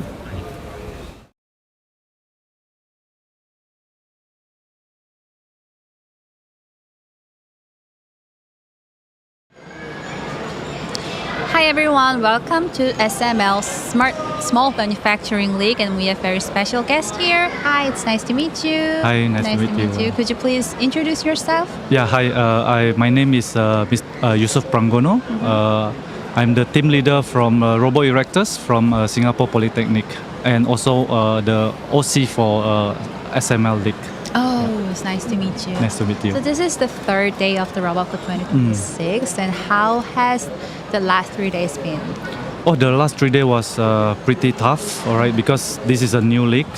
So there's a lot of discussion on the how to score the points, how the team performs, and so on. Yeah, so still plenty of discussion, but of course we are going to the right direction in terms of how to establish this league in next year. Yeah. Yeah, right. So you mentioned this is the new league. So can you tell us more about the SML? Yep. So SML is used to be a industrial league. So it's a combination of the two leagues from AdWorks and also from logistics. So the purpose of this is to simulate a manufacturing scenario where the robots, it could be a mobile robots, it could be a humanoid robots to deliver industrials parts and from one workstation to another workstation, right? And then of course the workstation will need to be able to assemble the parts and also recycle the parts.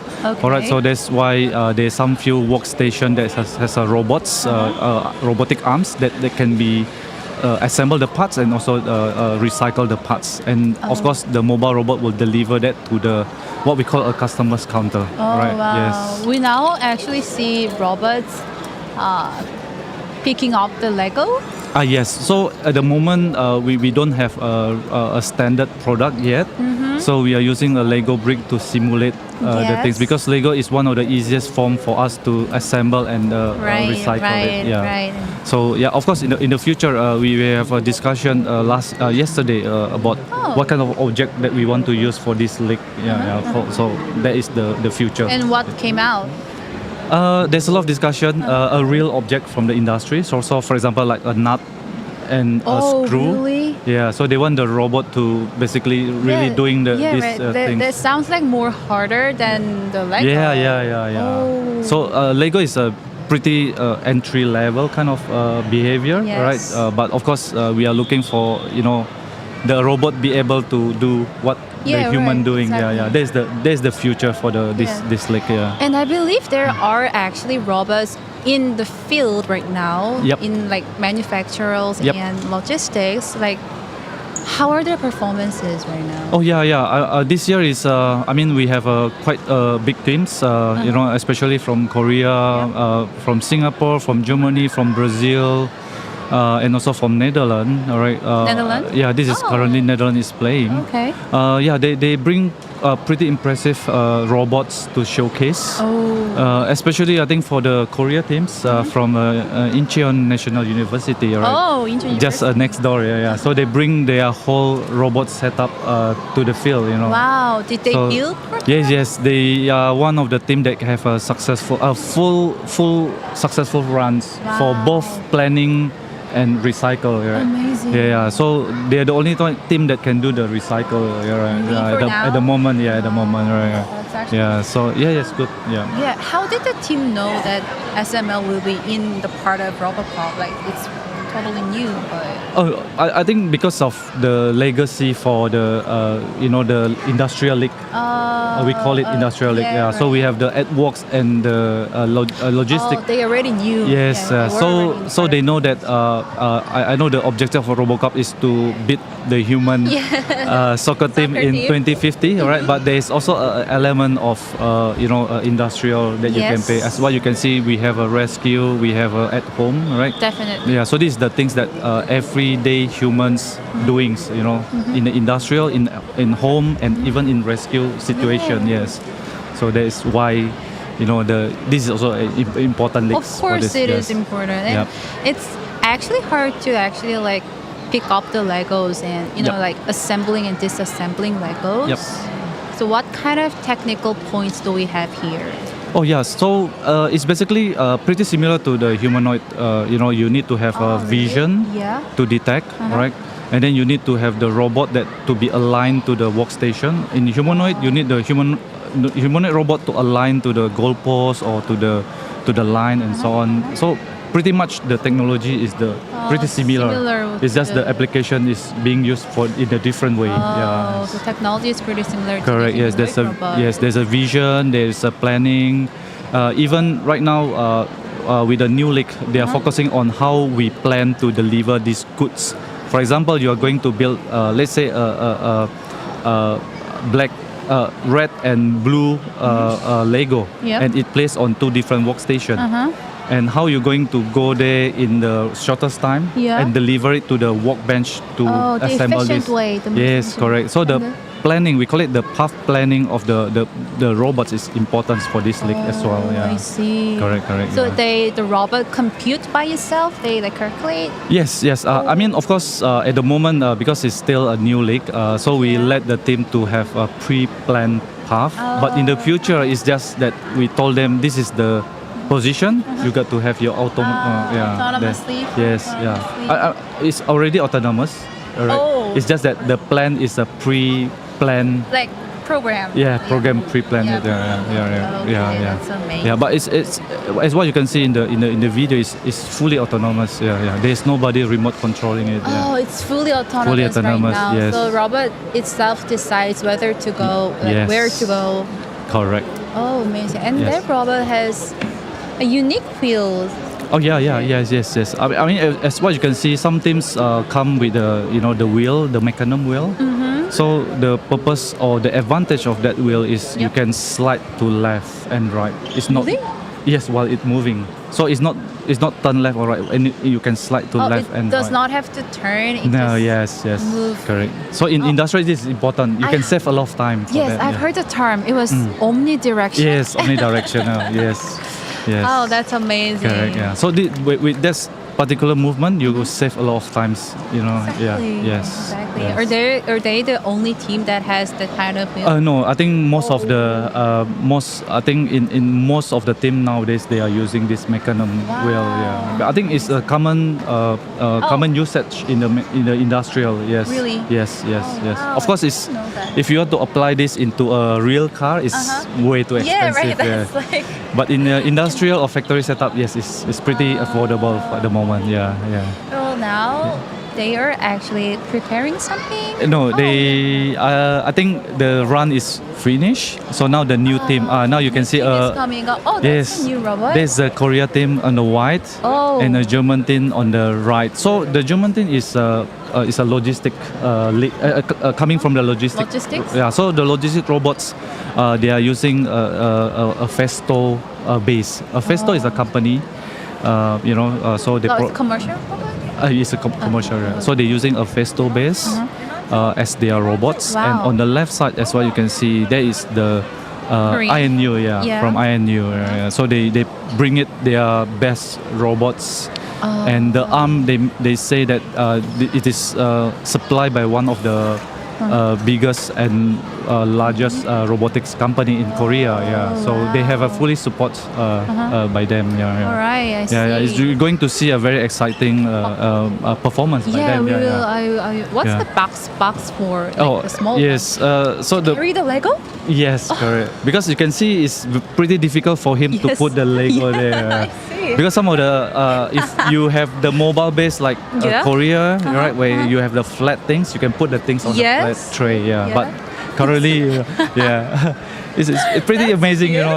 This is the beauty of RoboCup. Where they find the idea and they do it on the spot. And so on. That's actually cute. I wondered if they made the box or not. They really work hard, make the things work during these 2 days. I can tell. Because I heard from them is they have some electrical issue where the arms is burn. Oh, really? So they got to find another arm. Another arm. So they're going to find some of the the teams that have the similar arm and so on. Yeah. Oh, okay. Yeah, it's true. So do you know what's the strengths of each team, each robot? One thing is a robot, yes. The other thing is also the way you plan and how stable your manipulation means your arm picking up the object and so on. Yeah, all right. So what would be the key points for the robots? Is it the speed, or is it the accuracy, or is it the quantity? Yes, of course. The speed, of course, is important because for this league is they giving you about a duration of period of time to complete the whole limit? task. Yes. So, for example, currently we are on the advanced planning. So they give every team 15 minutes to complete the whole task. So in this advanced planning, they should have bring 5 assembled objects from different location. Oh wow. Yes, and then you can see that later on, the robot be able to assemble, and then they're going to deliver this assembled parts to the customer's counter. Wow. Yes. So they assemble Legos. They put together Legos. Yes, the robot put it. Yes. I've never seen that. Yeah. They, because Korea is one of the team that bring the robot that be able to assemble. So. I think in the film now is prep time. They have 5 minutes to prepare. Yes. And then once the prep time is finished, then they will start with the game time. Yeah. Oh, I'd love to see. Yes, correct. So when they are in the prep time, they are in line in the starting point. This is the starting point. This is the starting point. Yeah, And so, what? Yeah. Yeah. So once they are ready, they will tell the referee that they are ready. Then the referee will start the countdown for the run. So the two teams begin at the same time. There's a arena A and arena B. Arena B. Yes. Oh, that's intense. Yes. Intense. Correct. So what should the participants should prepare at the prep time? Yes. What's the So what are the things? First thing is, of course, the robot need to localize. Means the robot need to know where it is in the world. So they go to localize first. After they localize, is it like mapping? Or? they already done the mapping earlier. But it's like when you are sitting out in the room, you need to know where you are in the room. Oh, that's called localize. Yeah. Oh, okay. So right now they are localizing. They are done with the localizing. After that, they got to check all their equipment, like the manipulator, the gripper, the vision. Yes. So is everything all in order? Then they will start to run. Yes. Oh, that's so that. Yes, is correct. the point. Yeah, the localization is important because once you, example, you don't wear your glasses and you're running around in the room. What happened? Oh yeah. You will hit the wall. Crash Yes, the wall. it's Yes. true. Yeah. Oh, So the localization is like you are trying to wear glasses to see a clear. That's clear explanation. Yes. So now the robots is wearing glasses. Everybody. Yes, correct. Yeah, so I think after localize, I think they are also got to check with their manipulation. Whether it's active, their camera systems, the gripper, and so on. And also, as what you can see, they are doing some checking, checklists, and so on. Yeah, right. Yeah. I think the other team has done preparing, right? Correct. So they will go out at the same time. So when the both team is ready, then they can go out to perform. But like within 5 minutes, right? Yes. Oh, that's amazing. Yep. Yeah. Okay, you're having some issues? Yeah, I believe there always an issue. When you want to make the things as perfect as it is. Yeah. Yeah, but they can Yes. have their time. Yes. 5 minutes is actually enough time for prep. Oh, really? Yeah. I thought it was short. No, normally in the previous league we only have 3 minutes to prepare that. Yeah. Right now they because it's just a new league, they make it a bit longer. Yeah. They were being generous. Yes. Correct. Yeah. The other important thing is also the connectivity. Connectivity. Yes, because you are communicating the robot through wirelessly. So they also want to ensure that. The other robot you can see on the top right corner. There's on the that one. Yes, this where they do the planning and they are doing the recycling. They have need to some establishment of connectivity first. Yeah, so that they can tell them that I'm now here. I deliver my things and you can start to do the assemble and so on. Yeah, so all must in order. Yeah. Okay, I see. So connecting. Through within robots like. Yes. through the wireless. So yeah, that's why it's very important to have a stable connection in this lab. It should be. Yes, should be. yes. That's very interesting. And I heard that you guys also had a workshop yesterday. Oh yes. How was the workshop? Yeah, it's good. In the workshop is we are looking for the short term, middle, and the long term of this league. Yeah, so we gather a lot of idea from the members how this league's going to be hit. Yeah, right. Yeah, right. Yeah, so there will be a short term goals. There's a mid-term goals, and also lastly we have the long-term goals and so on. Can you like share what's I think some of the idea, of course, now. They're starting. So the other team is starting already. All right, and then why is it starting already? Because I think they have completed. No, they completed the prep time. So even you have prep time 5 minutes and you are still not out yet, you can still do They're it. just wasting their time. Yeah, but the 15 minutes was still counting down. Yes, that's the thing. understand. Yes. Okay. All right. So which team were they? There's Caro Logistics from Germany. Germany team, Yes, right? correct. Right. They also bring their the manipulator on the left. Manipulator. The left top of the video, they can see there is this. Oh, that's the manipulator. Yes. Correct. So they are doing some aligning with the workbench, right? And it's supposed to pick up the the Lego red block On the top? Lego. Yes. Lego on the top? Yes. Oh, like not ones on the bottom? No. You can choose because the workbench design top and bottom. So if you can pick up from the bottom, you also can pick up from the top. Wow, because I only saw the robots picking up the Legos on the bottom. Yeah. Because in most mobile robots, easier to pick up from the bottom. Right. Yeah, and for the logistics, it's easier for them to pick up on the top. Okay. That's So that's the- different. yes. I didn't know that. Yeah, so that's the reason why our workbench we designed it for the both heights. Yeah. Wow. Right. Incredible. Yeah. Wow. It's good. Yeah. Wow, I Right. hope they successfully pick up Yes. the Lego and they should transport it to other workstation. But workstation. since this is a new league, we make it so easy for the team. If let's say Yes. you go to the workstation and let's say your arm is not working, so you can have a human intervention. Yeah, right. So the human will basically pick up the box, the Lego, And then and put it in a box, robot, and then and they will then- deliver it to there. Yeah. Okay, You still get the point for that. Yeah. Oh, but, you do. But you don't have the point for but the. like less points? Yes, less point means you don't have a point for picking up. Oh, Yeah, but you have a point for the delivery. Yes, delivery. Yes, okay, it's I true. see. Oh, seems like. Are they ready? I hope they're ready. I think they are.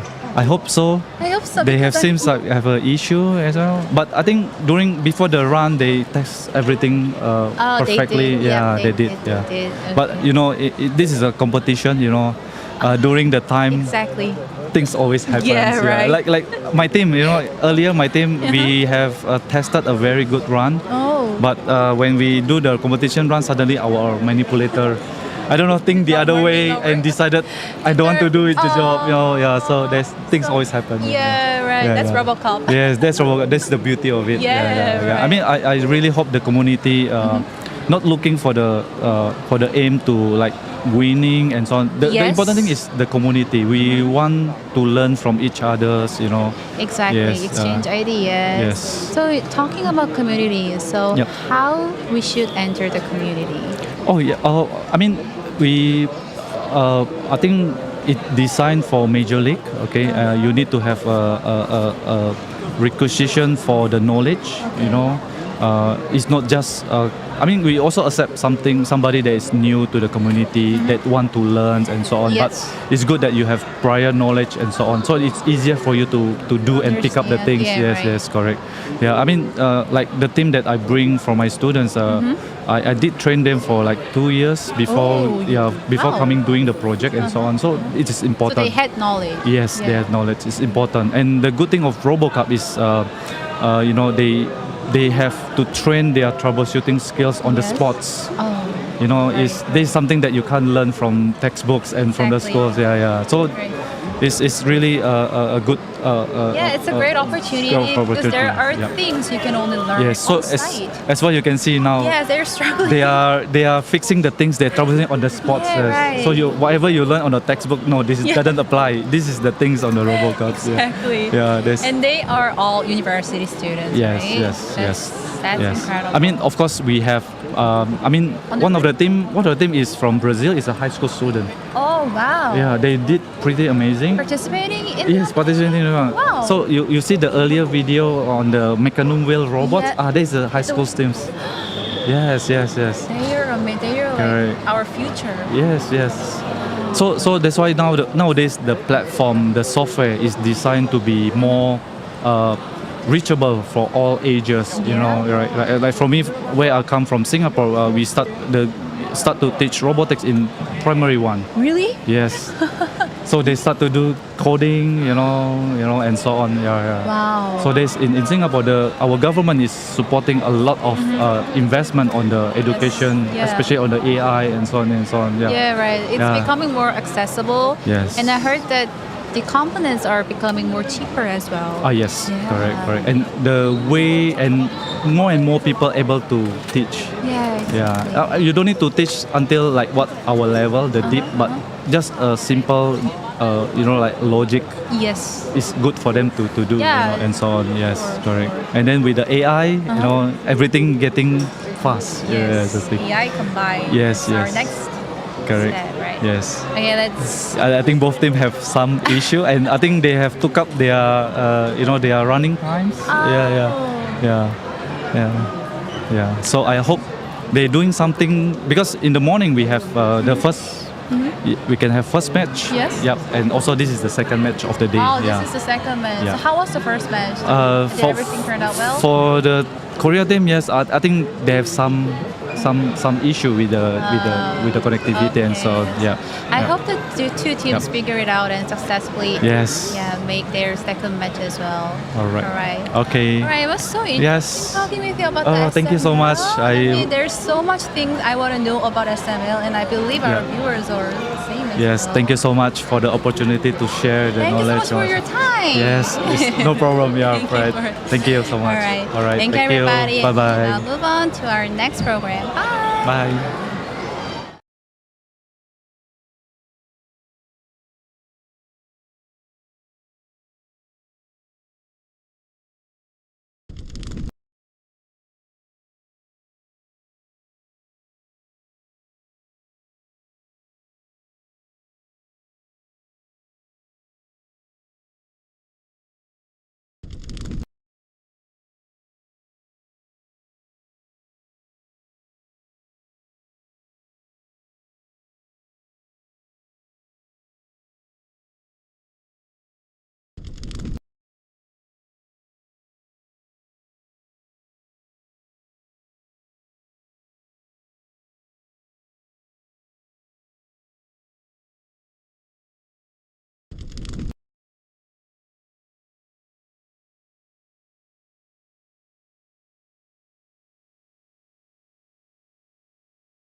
Hello everyone, we're back again. So can you please introduce yourself in your league, in your team? Yes, sure. So my name is Christian Clark. I'm a member of a group called the A-Team in the RoboCup Small Size League. Oh, that's awesome. Can you talk a little bit more about the league, the rules and stuff like that? Okay, sure. So there are actually two subgroups. There's Division A. Those are big full-size teams. So you have 11 robots, just like you would have 11 people at like a regular soccer game. Yeah. And so they play on a large field. And then you also have a smaller group. So teams that are newer or less experienced, they can learn. That's Division B. So like your lower team. And they have 6 robots on each team. Maybe they move a little slower, but they all play with the same rules. Oh, that's awesome. We play with a small golf ball, small size ball. It's bright orange, so very easy to see. Yeah, it's very easy to see. And but it's very heavy as well. Not too bad. Yeah. That one was in a match. And I mean, I don't know if you guys... Oh, perfect. We have zoom in. This was a very intense match. Look at this. The ball is kind of melted. And they explained me that what melted was the dribble. Yes. Can we talk about the dribble? So each of these robots has this front piece right here. So this one, it is red on this side and blue on this side. And that's crazy. I mean, and this one is only one piece. Let me just... It's white in the front. I mean, in my experience, my 2-year experience with SSL, I've only seen that. Like just one row. I've never seen that one. So this one, it can take the ball in the front and we dribble the ball like you go down the field and you can bring it back and the ball will follow because it spins the ball. Oh, perfect. This is a new design from one team. It's not my team. It's called Bluebots. They're from Germany.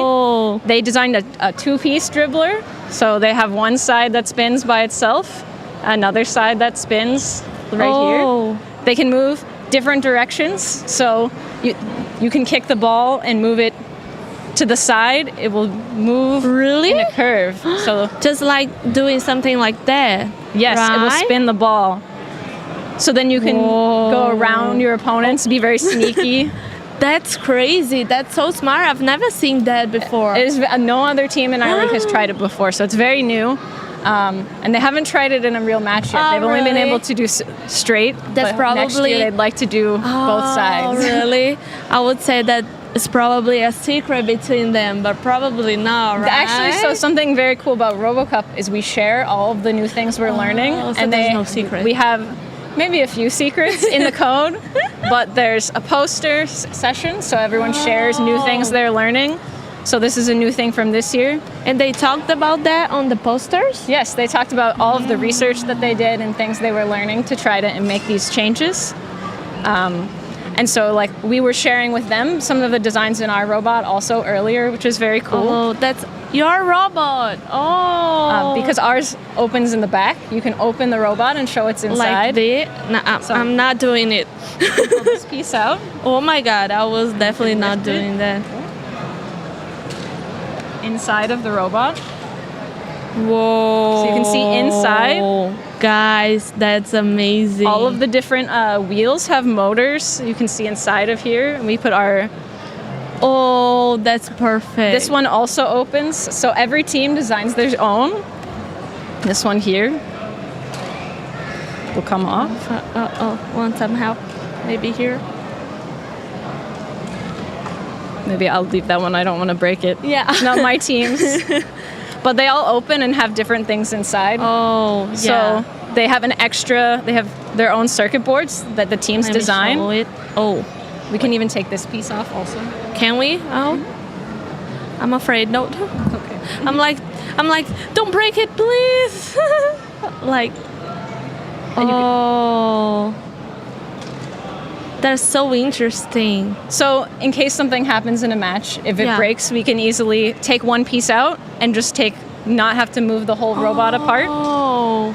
But what kind of piece can break? I mean, you mean like this one or this one? So maybe like the wheel, there's many parts here, so maybe one falls off, or, something gets too hot. That can happen. It could be a problem. Or we always need to change batteries because they run out of batteries. And Yeah. We also changed the color of the top. So this one is white on the top. Oh, cute. And it has a design. Each team can come up with their own design for the side. I love that. This is from the town in Germany that this team is from. Oh, they took really? the design, and it's their school mascot for their university on the other side. Oh. So it's very cool and unique. And they for every use team. 3D printer, right? Yes, so this is made with a 3D printer, What and this about is this? also made with different types of 3D printed material. So yeah, I can see like this one is one material, this is seems like to be another, but all 3D printed. Yeah. So some pieces are 3D printed. We also have metal inside on the bottom. So if you flip the bottom over, it's metal. This has metal wheels. So you can see some of these are made of different materials. That's nice. Yeah. Let me. Oh, I want to see if I can have. Can I do that? Yeah, you can close it. Just lift it. I'm very afraid, guys, of No, you're doing doing great. anything wrong with those robots. I don't want to hurt them or anything. Got it. Oh, It's this perfect. is metal, right? Like this. Ooh, very strong. They must be very strong, right? Because they are very fast. They go very fast. If they crash into each other, they It's have to be able not to stay good, together. right? Oh, yeah. We haven't had any robots fall apart this year, so we're doing good. All the teams. This year? Yeah. We didn't have any last year. We were good too. Ah, okay. That's important, right? Oh, that's so amazing. And for you, in your opinion, what is the most difficult challenge in SSL? I think the most difficult challenge in SSL is moving very fast, actually. I think you said it yourself. Because they're moving so fast, you have to turn, try to dodge the other robots.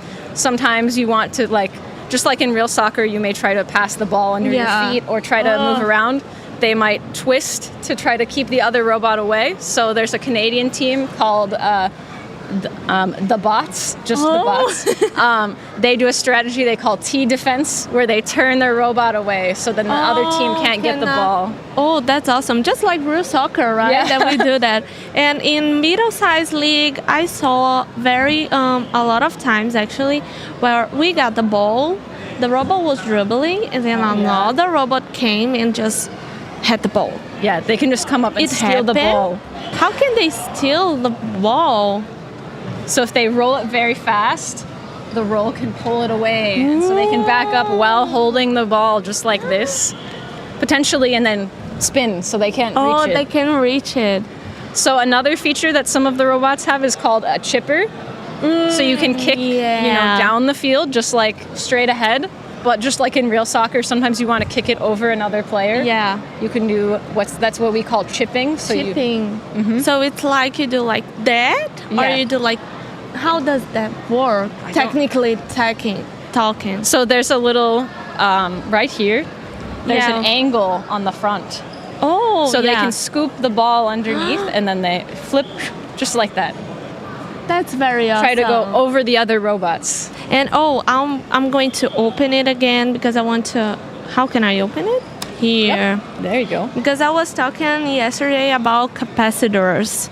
So when you kick, you need to be very strong when you need to have a lot of energy, right? Yes, a lot of So energy. how do you guys manage to have this energy here? You have a capacitor Yeah, or so something? you say the capacitors, I think they're very hidden inside. That's important because that's kind of dangerous, right? Yes, these are very dangerous, so... Oh, and also I think I pressed a button here. Oh. I hope I didn't turn that on. It has no battery, so it's not plugged in. Because I was so curious and I saw, oh, this looks like a button, and then I just pressed it. We have an on button for a robot. It's Is from this it's on? from a keyboard. Oh my god! And I just pressed it, and I was like, oh, yes. Did I do something wrong? No, it's that's great. awesome. Thank you so much. And now we are watching a very interesting game. So how was yesterday and today talking about games? Really good matches. So there were some very tight matches today. Really? A lot of people very concerned about the rules because new things had happened we had never seen where one team, they saw a stop, but another team had gotten the ball somewhere, and then people moved out of the way, and you had to decide, is it a free kick or is it not a free kick? And someone scored, so you have to really make sure you try to be fair for all the other teams. So have a lot of exceptions, like a lot of things that never happened before in the rules. Yeah. So we still have new things happening in our rules to try to improve the game, so we can learn new things, make sure everyone is treated fairly and do well. Awesome. Because we all have to be referees for each other's matches and learn how to, so we have to know the rules. That's very interesting, actually. Yeah. And how many years have you been a competitor in RoboCup? So my first RoboCup was in Bordeaux, so that I think was 2022. Oh, so I've been in RoboCup. Like 4 years.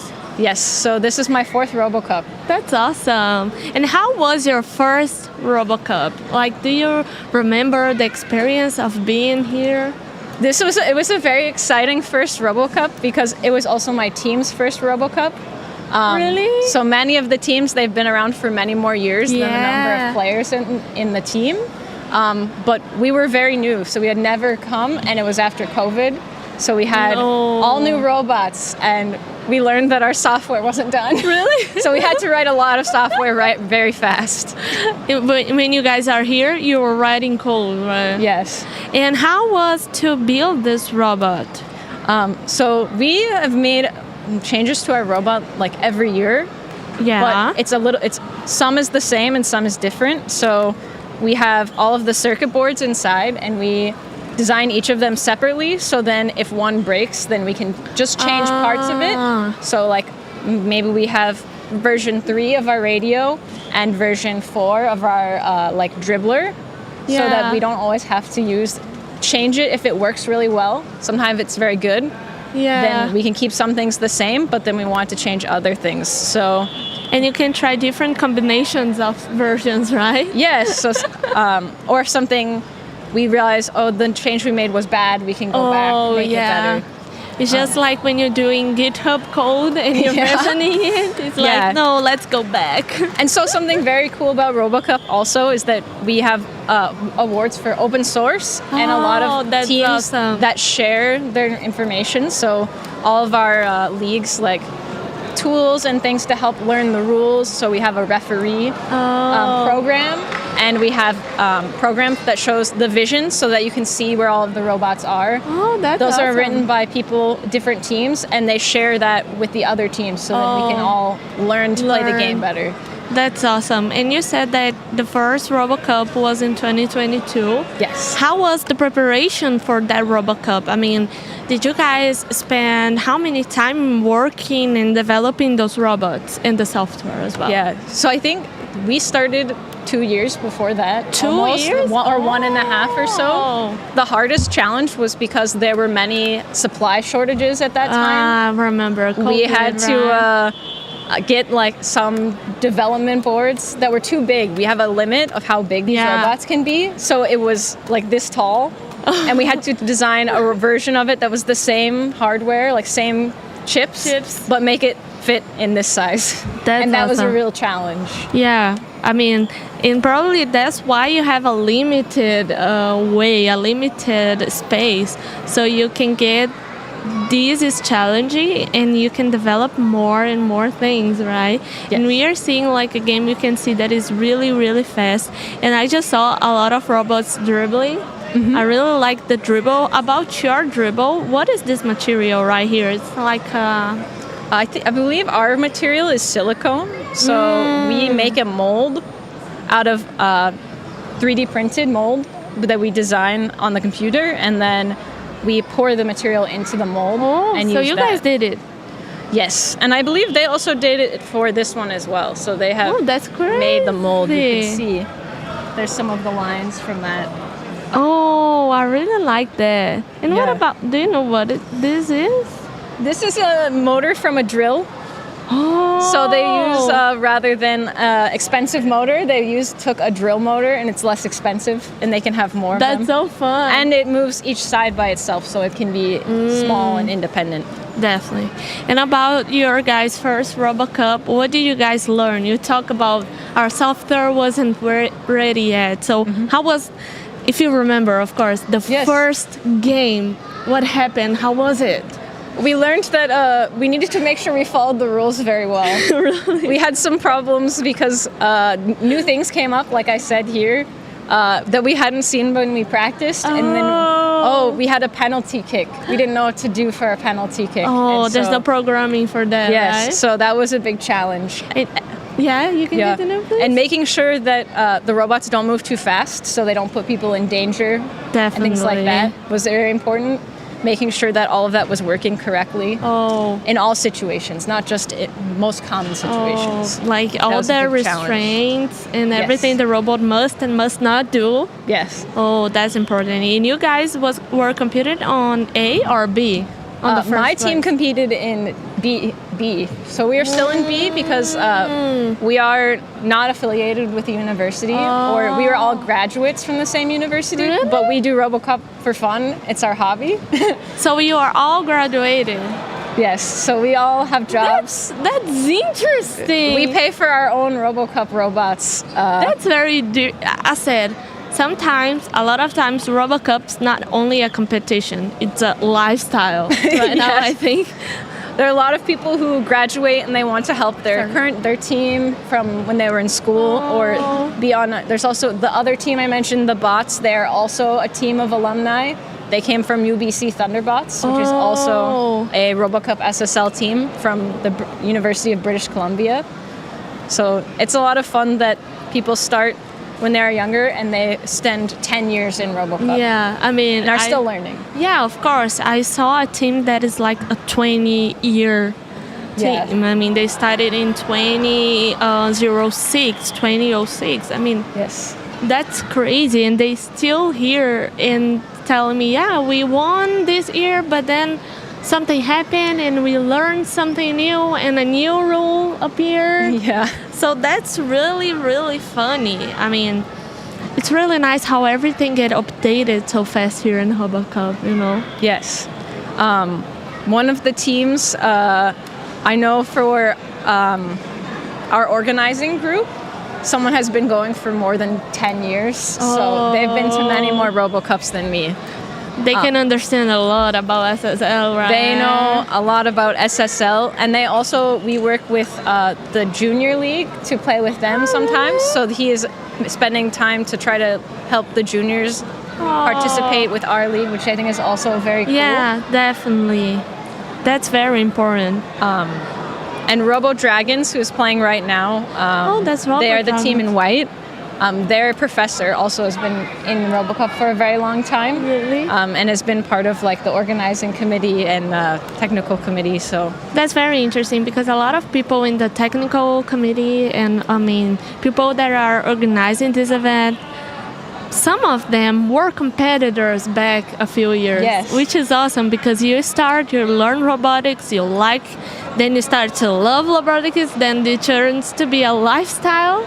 And when you see you're here working for everything to work out for everyone, which is awesome. And you guys are from, you work with engineering or software or something like that? So I primarily do software, but I also design some of the PCB inside of the robot. So the radio awesome. PCB.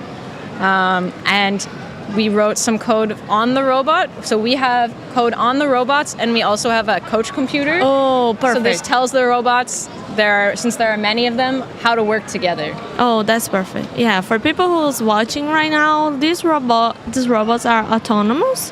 This means there's no human controlling it, right? Correct. But differently from the Humanoid League, where all the logic and decision must be on the robot, here we can have but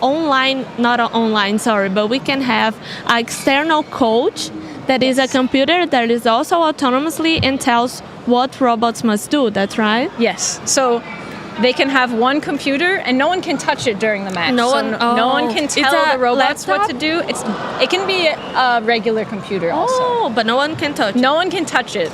So the robots have to do it on their own, but they can have extra computing power because they're so small to fit a whole computer, and there's wheels and motors and so many things inside the robot. It's very hard to have no other computer. Definitely. And I was talking about the Humanoid League. I think I don't really remember the team now, but it was the large humanoid. And they told me that they put a lot of data inside the robots. I mean, the robots get to know a lot of what is going on but it was so much data, they kind of get crazy and they get blacked out. They couldn't deal. They got clocked out. Oh no! They couldn't deal with those amount of data, and they just stopped working. So that's something you need to worry about, right? Yeah, that is a very big challenge. There's so much data, and sometimes I think a big challenge is if you have something go wrong on your robot, if it just stops, that's very dangerous. Yeah, because they're moving. Let's say one stops in the middle, and no one else can move. They're move. all moving around it, but that one is just staying there. If you might get scored on because it's not blocking the ball. Yeah, or that's not good, right? You wouldn't want a player in your soccer team to just lay on the field. It's the same thing with your robots. It's not even like, I don't know, it's not doing anything, and still is making the life of the other players complicated, right? Yeah, like here you have to defend so much, like on this stream, to be really trying to get the ball on other teams. So if your robots have a problem and have too much data, then it can be very hard to do well in the match. Definitely, because you really need to know where is the ball and where is the opponent, and that's something I want to ask you. Well, in the middle-sized league, the opponent, you know that our robot is an opponent because the robot didn't send you a message. Basically, right, when you have a teammates, they send you a message. That's who I am. And the opponent does not. How this works in SSL? How can I know that this is my teammate and this is not?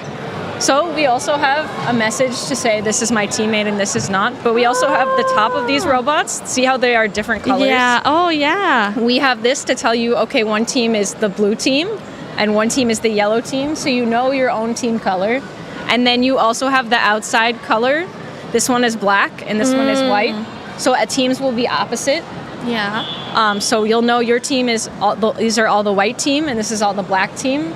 And that is also helpful for knowing, just to see what they know on inside. They have it in their software on the robot. Oh, they have like a unique code for each one of them. Yes. Each team designs their own radio, so they have to say, okay, I send these messages to my robots, and they know what they mean. But if someone else got them, they couldn't tell what the other team was going to do.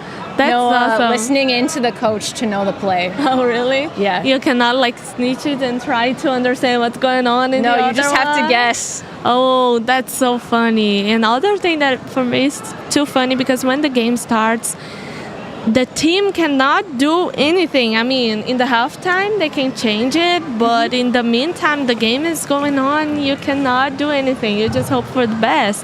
And we see that is really, really fast game. So in your experience, there is it already happened where the robot gets stuck and just don't work at all. How can you manage that? So we have a rule called robot substitution. Oh, for real? Like in real soccer, you know, some player gets tired, they need to come out. You have a button, you push a button, you say, I want to substitute my robot. No way, and for you real? can pick, you take it off, and then you can say, okay, what is wrong with it? Can I see like inside the robot? You can call a timeout also. So you have 5 minutes each half. That's very to solve funny. problem. Like talking about time, how many minutes do we have? So it is 5 minutes for the whole game for timeout. But each half is 5 minutes of the actual play. So if it stops, like the ball goes out, you don't count the time. Ah, really? And then the other parts, if they are moving around the ball or it's not stopped, there's no penalty kick, then the time will go. So if it's tied after that, they do an overtime. And then if it's still tied, they do a second overtime. That's really And then if it's still tied, they do penalty kicks. So it's like real soccer. Oh, just like real soccer. And very interesting for you to say that because I think we're seeing this right now. We are seeing a penalty kick right now, so this is a very competitive match. Did you see what just happened? Yeah, he did. He kicked it over. He kicked it over the goalkeeper. So this is using the chipper that I mentioned. They used the piece on the front, the pointy piece, and it flipped over and then went behind the goalie and then kicked it in. That was pretty cool to see. Yeah. And I have a question. If I'm not wrong, on the middle-sized league, you cannot do... Oh, the robot fell. Oh no, he fell over. What's that? He got tired. I think he went too fast. Oh, that makes sense. That's sad. So if I'm not wrong, the middle-sized league, you cannot do the chip to do a goal. I mean, you cannot kick to a goal doing the chip. You can in SSL? We cannot do that in SSL. Oh. So there's a height limit. If it goes over 0.15 meters, then it does not count. That's very specific. It's very interesting that you know that. I know the number. You know the exact number. So we see the camera will tell us how high it thinks it went, and we have to compare it. If you're the referee, so then I have to know the rules so I can be the referee and do a good job. Oh, that's awesome. That's a good way to make sure that every team knows exactly the rules, right? And about, do you think that was a goal? Or maybe not, because he did the chipping. He did chip, but I don't know if it was how high it was. So maybe they will show the score from the penalty kicks. Someone can show, the camera can show the TV with the scores. Hopefully. I mean, our camera is really good, okay? The cameraman here just, sometimes he reads my thoughts, which is scary, but I think of something, boom, it appears on live. Yeah. They're very good at following all of the different things moving very fast. Yeah, definitely. And showing the strategies of each of the teams, I think, is very good. And everything is so fast. So it's very difficult to have everything going on. I think maybe they're discussing the goal or something. Let's see. Yeah. Because like maybe they will go. Because I see three robots. Yeah. One from the team in black. Two robots on the field for each team, I think. So they have one that's the goalie robot. Each team will have one robot they pick to be the goalie for the whole game. Only they can be in the goal, like, and defend, just like in real soccer. Oh, really? You can't sit in front of the goalie, right, if the ball's not nearby. Yeah. So they do the same thing. Oh, here's the score. It's still 0-0. Oh, you're right. Goal? So they did say it was too high. Oh my. See? Yeah, I think I'm ready to be a competitor. Do you want to be a ref? I think you could be a ref for our match for the final match. No, that was awesome. And one thing I really like is possible goal. It's not like a goal. It's possible goal, and then let's see if it's a goal, because you have a lot of rules, right? Yeah, we have. Plus, you can see. We can play back like what happened on the camera to do a replay, kind of to see. Just like you say the ref, I want to watch the replay. I want to see. I don't believe that. Yeah. Oh. So here it looks like they're going to go all the way. He can score a goal like that? I don't think so. So we can only dribble a certain distance also. You can't dribble the whole field. Really? If you touch the ball too many times. So a double touch is what we call that. Oh, it's just like handball. I don't know if you heard about this sport. You have like three... You have like 3 steps, and then I don't know, maybe 5 seconds, no, 10 seconds to be with the ball, and then you need to pass to someone. That's really interesting. So yeah, we watched a really good game, and I think we got a really good conversation about SSL. Yes, it was great to be able to talk all about the exciting things these robots can do, their fast movements, how they can dribble the ball. Yeah, I mean, they are very awesome. It's very incredible to understand more about them. Yeah, I think all of the robots here are really incredible. There's so many different kinds. They do different things. I think it's very cool to see all of the leagues here together. Yeah. Like mid-sized league. Yeah, definitely. Bigger robots. And not only the robots are amazing, but the teams are incredible. I mean, everyone here is so smart and so fast. I mean... Solving so many problems quickly. Yeah, exactly. So it's really, really good to be here. And it's really amazing. I mean, every question that I do here is because I'm really interested in that. So that's awesome. So thank you guys for watching. Now we're going to have HSL, the Humanoid Soccer League. That's very exciting. The small size, if I'm not wrong. So thank you so much for your participation. It was a really great talk. Thank you so much for having me and letting me share about SSL. It was very nice. Thank you so much. See you guys. Bye-bye. Bye.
Hi everyone, welcome back. We are here with HSL Humanoid Soccer League small size. So we have special guest here. Hi. Hello, I am Francesco Petri, a member of SPQR team who plays in Humanoid Soccer League in the large division. Oh. So here we will see a kind of game that is different than what I usually play, but still we are one league even though we have 3 different size categories. So I can still provide commentary and explain a lot about. We would love to hear from you. So I think the game's already started. Yep.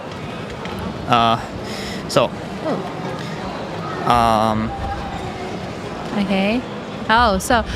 We see a very cute doll here. Yes, right? that is the mascot for our team. His name is Giano. I made him myself. Oh, really? And he is really cute. Yeah, it is really cute. Okay, we now see this one quarterfinal between 2 Chinese teams. Oh, 2 Chinese teams. Yeah. We see they are using 2 different kinds of robots. Yes. This is a specific feature of our league that people have a wide variety of commercial robots to choose from. Wow. Or they can build their own if they want. Wow. Okay. So in this case we have 2 commercial robots. Okay. Which I can name as High Torque. They got the goal. The blue team, blue team won the just goal. scored. Oh, Yeah. wow. So now we will get a little time to talk as the robots walk back to their places. Oh, I see. So we have in the purple jerseys a short black robot called High Torque Mini Pie, I believe. Oh, it's the name of the brand? High Torque is the brand, Mini Pie and etc. is the model of the robot. While I believe, don't quote me on this, please. Yeah. The white ones would be Booster K1 Air. Oh, yeah, right. Yeah, they are. If I identified it correctly, and I think I did. They are a newer model of the manufacturer Booster that is lighter than the normal K1. Oh, it's lighter. Yeah. Wow. So now we see that the blue team has taken the offensive again, but this time they didn't manage to score a goal. So now the purple team can take a goal kick. Oh, goal kick. Yeah. Wow, so they have rules. Yep. Yeah.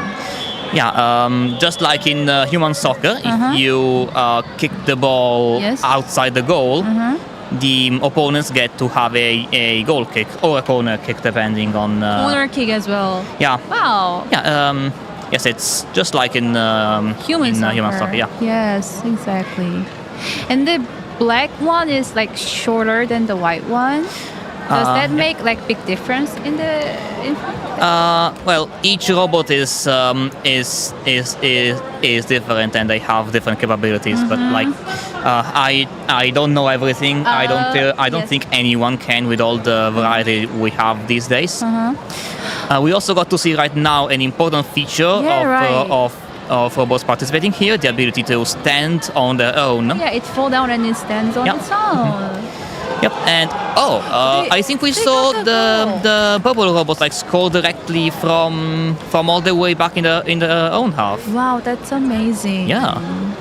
So it's actually a hard technique to stand up, when you fall down.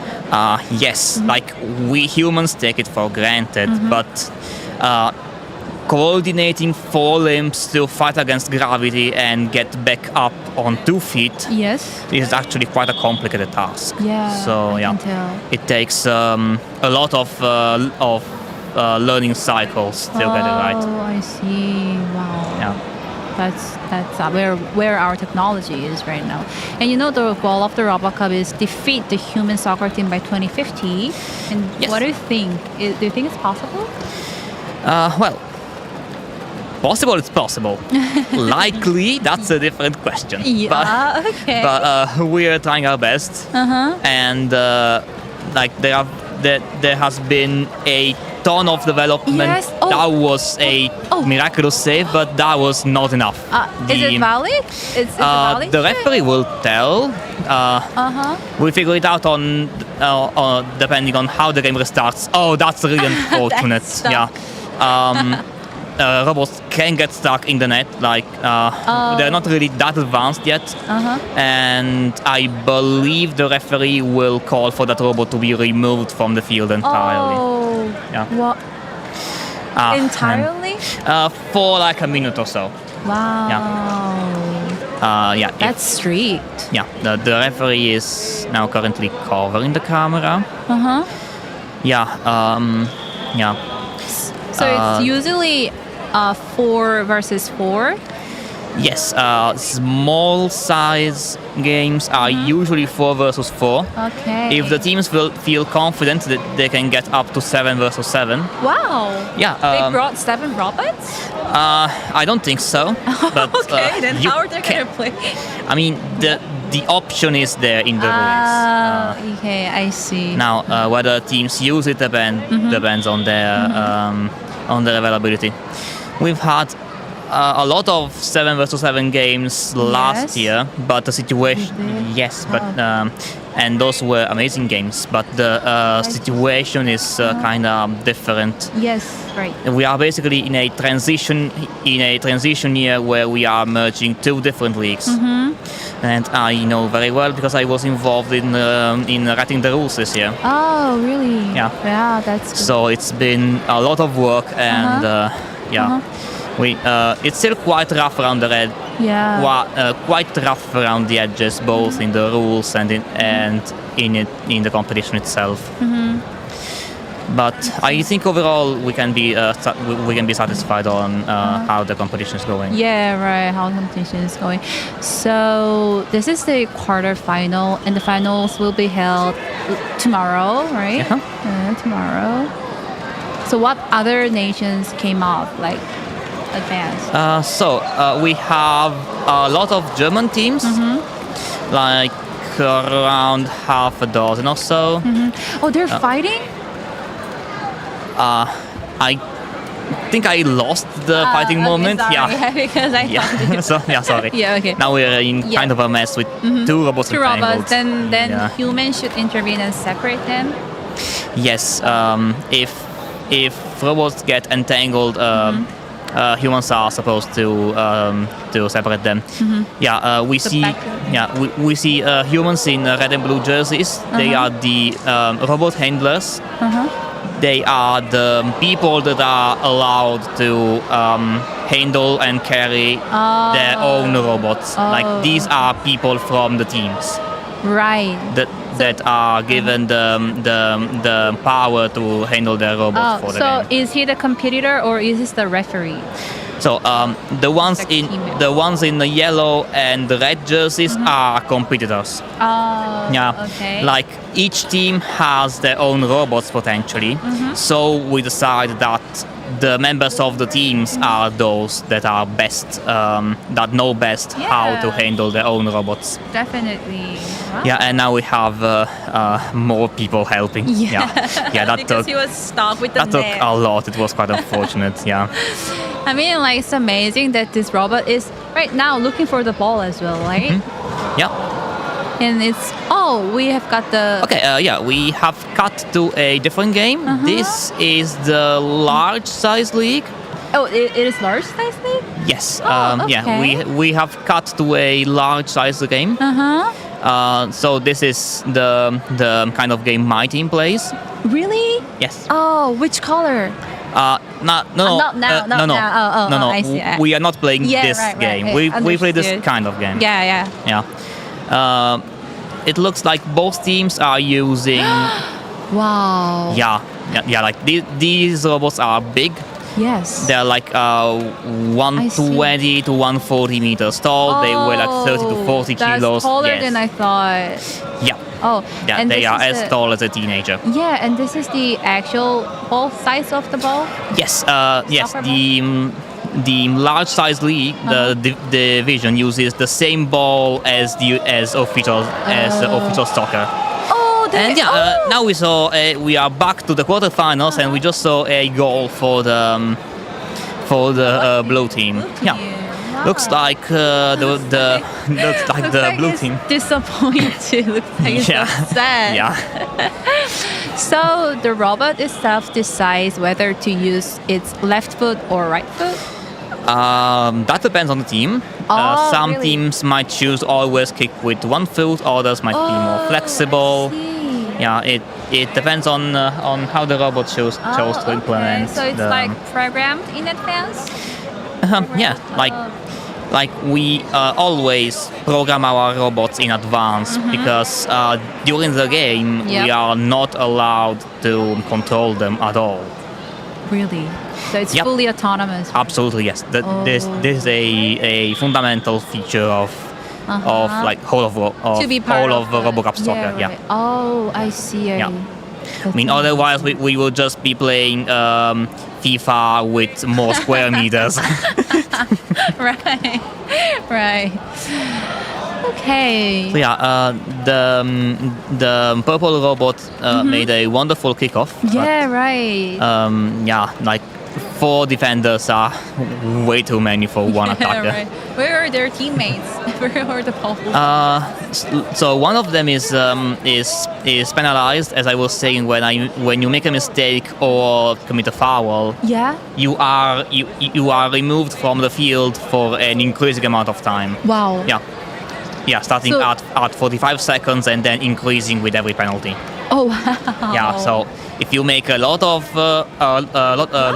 fouls, you are gonna stay out of the field for like half the game. Yeah. That's the rule. Wow. Yep. And on top of that, we have yellow and red cards for particular league. Goal. And another goal from the blue team. Yeah. And on top of that, we have yellow and red cards for particularly dangerous actions. Like these robots, some more than others, can be big, heavy, and they could damage the field, or even the team members. Oh. So for particularly dangerous actions, I think we are at halftime. Halftime. Yeah. So in what case do the robots get yellow card? If this is left, like we don't have precise guidelines, it's left up to the referee's interpretation. But we don't give them out so often. You could easily go an entire game without seeing one.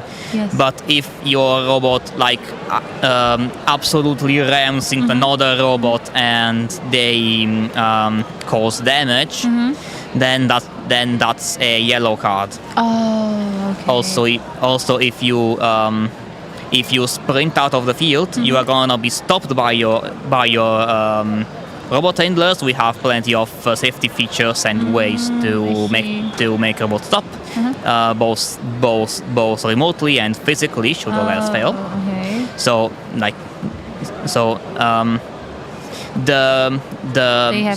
This is a quite small risk. I don't want to scare anyone. Like we know what we're doing, of course. But we want, of course, to discourage things from happening. Exactly. So we have yellow and red cards for that as well. Oh, I see. That's cool. So this is the halftime going on, and what should we prepare during the halftime? If you see anything wrong during the first half, and usually you do, you have 10 minutes to try and fix it up. Yeah, and hastily fix it up. You see, in fact, that the furthest robot has a cable plugged in, so they can work on it. Yeah. I believe the team members are also changing the batteries. Of so the robots. Batteries, connect laptops, and check software. Yeah. Oh, I see. Now also, you take a moment to rest. So, do you think robots can be referees as well? This is an ongoing question in our league. Oh, really? Yeah, so at the moment, we say the referee has to be human.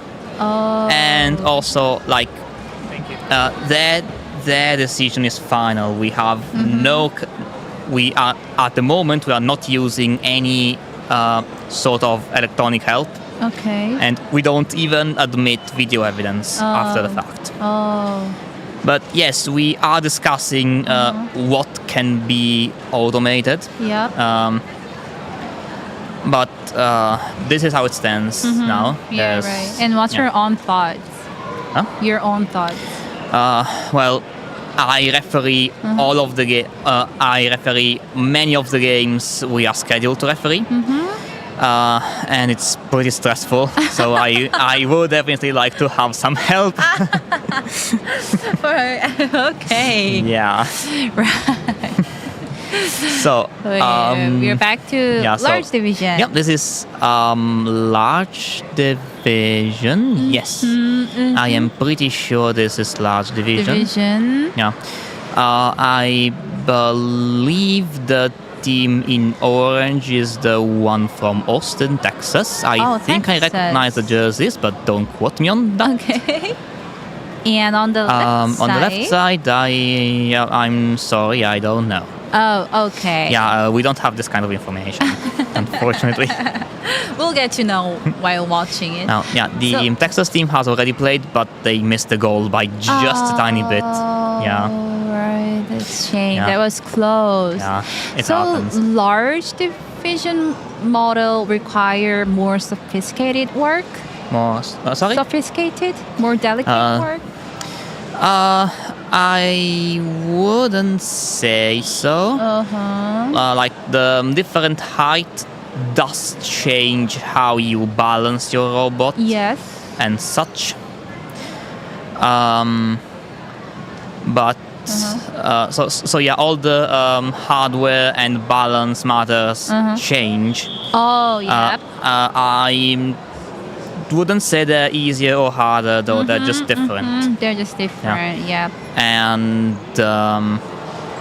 as for software, it's pretty much the same. Oh, is it?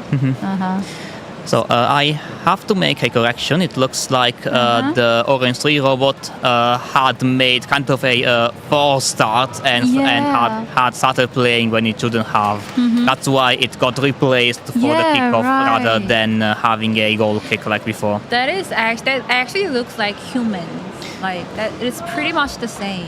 Yeah, like these robots are as tall as a teenager, as I was saying before. Exactly. And they can make some pretty amazing actions. How do they decide whether to make a pass or do the shoot? That is up to the teams and that is how they also, code like, their programmed? strategy. Yeah. Oh, so they program strategies? Yeah, like robots? yes, that's also part of the competition.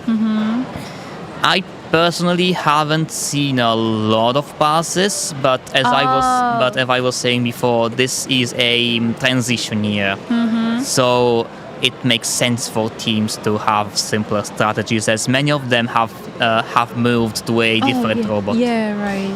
Yeah, like about half of the league came from the so-called standard platform league. Standard platform league. Which is called standard platform because they all used the same robot called Now. Now with the merge, a whole world of other robots has opened up to them, and many have changed the robots. Yeah. So, yeah. That's interesting. We've had to do everything from scratch, and so it makes sense to have simpler strategies here. Right. That's not to say we do not have any. That was so close. That was so close. That's not to say we don't have any kind of advanced strategies. Yeah, that is I mean, that is unfortunate. That kicking motion, and it's so powerful. Like, these robots can shoot some seriously, some seriously strong balls. Yeah, they're actually powerful. Yeah, that's why we have nets between one field and the other. Right. So, do you think robots can use their head as well while playing, like header shoot or something? Like. Well, that would require robots to kick the ball into the air first. Oh, I see. Like with these robots, it is possible. But I haven't seen the ball lifted by more than never higher than the knee. Oh, really? So yeah. For now. Yeah. Oh. So okay. I didn't know in that. the future they will be. Okay. And but what's we're not quite there. Oh, not yet. Of course, not yet. Not yet. Okay. Then what points needs to be like improved to kick the ball higher? Well, now I'm not such an expert in human soccer, so I might be partially making up everything I say. But I expect a foot motion to lift the ball into the air to be very precise. Like you need to use the tip of your foot in a very specific way, go under the ball and then lift it up. Yeah, right. So that's very delicate. That's very delicate. It's very easy for you to overshoot into the ground and trip and fall. So it's going to be pretty complicated. Yeah, and it's quite different. But I believe that with robots this powerful, it's entirely possible. It's just a couple breakthroughs away. Yeah, right. I think maybe like in the near future, maybe like next year. Hopefully. We'll see robots running as well. Can they run? I haven't seen them running here, but I think that if these large robots seriously started to run, they would easily cover the whole field in a few seconds. Exactly, and they will jump. So if they do start running, we will need bigger fields. Okay. Oh, we're back to the small division. So now the small division quarterfinal has started again. This is the second half, we see that the purple team managed to put all 4 of the robots on the field. Yeah. This looks like quite a close fight. It is. The ball went out. Yes. They're gonna do the side kicking. Yes. Oh. Yes, again, as in human soccer, when you kick the ball outside, well, it's not quite as in human soccer. Humans would throw the ball with their hands, and that's a score. That's a valid score. So if the ball entered, I didn't see if the ball entered the goal or not, but if it did, it is a score because it crossed the line though. It bounced off the goal, so it should be a valid goal.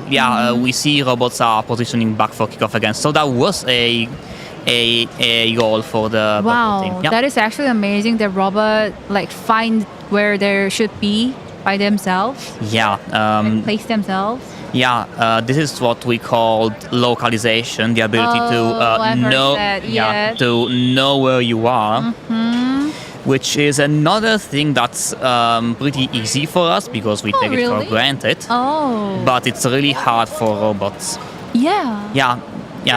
Because you don't know where, and you have to orient yourself using the specific features of the field, such as lines, corners, and those three-way junctions you see in some points. So how do they detect the line? By color? The specific technique depends on the team. All of these robots, is that a goal for the blue team? Is it valid? I think it is. So we unfortunately can't see the score from here, but it looks like the blue team is winning. Has a strong lead at the moment. Okay. We saw 3 goals from them and only 1 from the purple team. So we don't know the full story, but they're definitely in a strong position. Yep. Where were we? Yes, how you detect the lines. Yes. The specific technique again is up to the teams. Most robots can run powerful computers now. So I believe most teams would use machine learning techniques. So computer vision techniques, neural networks, and more technical terms, I could say. It is also possible to use simpler techniques and just go by color. But since we don't mandate any particular lighting conditions, it would be really hard to make something that is robust and works in all situations, looking just at color. Interesting. Wow. So There must be hard techniques. Yeah. That's awesome. It's usually better to use more advanced techniques that don't just rely on looking at pixels and figuring out colors. Exactly. And it's like AI techniques combined as well? What? AI technology combined as well? Well, AI means a lot of things. If you are referring to the generative AI models we have been seeing in recent years, or the chatbots, I don't think many robots can run them. Like they tend to be really heavy. Yep. And also their main purpose is generate language, so writing. Like they can do a lot of things, but Not in this field. Soccer does not primarily rely on writing poems or essays. Right. So I'm not saying they don't have applications, because those things are so powerful. But they are really heavy, and you need to have a specific reason to use them. So I don't expect most teams to be using them. But again, AI means a lot of things. Yeah, So machine learning is a kind of AI. Exactly. So in this case, as I was saying before, I believe most teams, definitely ours does, would use machine learning? Yes, machine learning techniques for computer vision to detect the lines. And technically, even That's the amazing. strategy you write could be AI. Even if it's just rule based, it would be the approximately the same kind of AI you see in a video game for enemies and such. So AI means a lot of things, and we make use of all those things to make robot soccer work. Yeah, right. That's correct. So I mean, it's actually amazing that the robot recognize their teammates, and then are they like communicating each other? The robots are allowed to communicate with each other using Wi-Fi packets. Oh wow. Yes.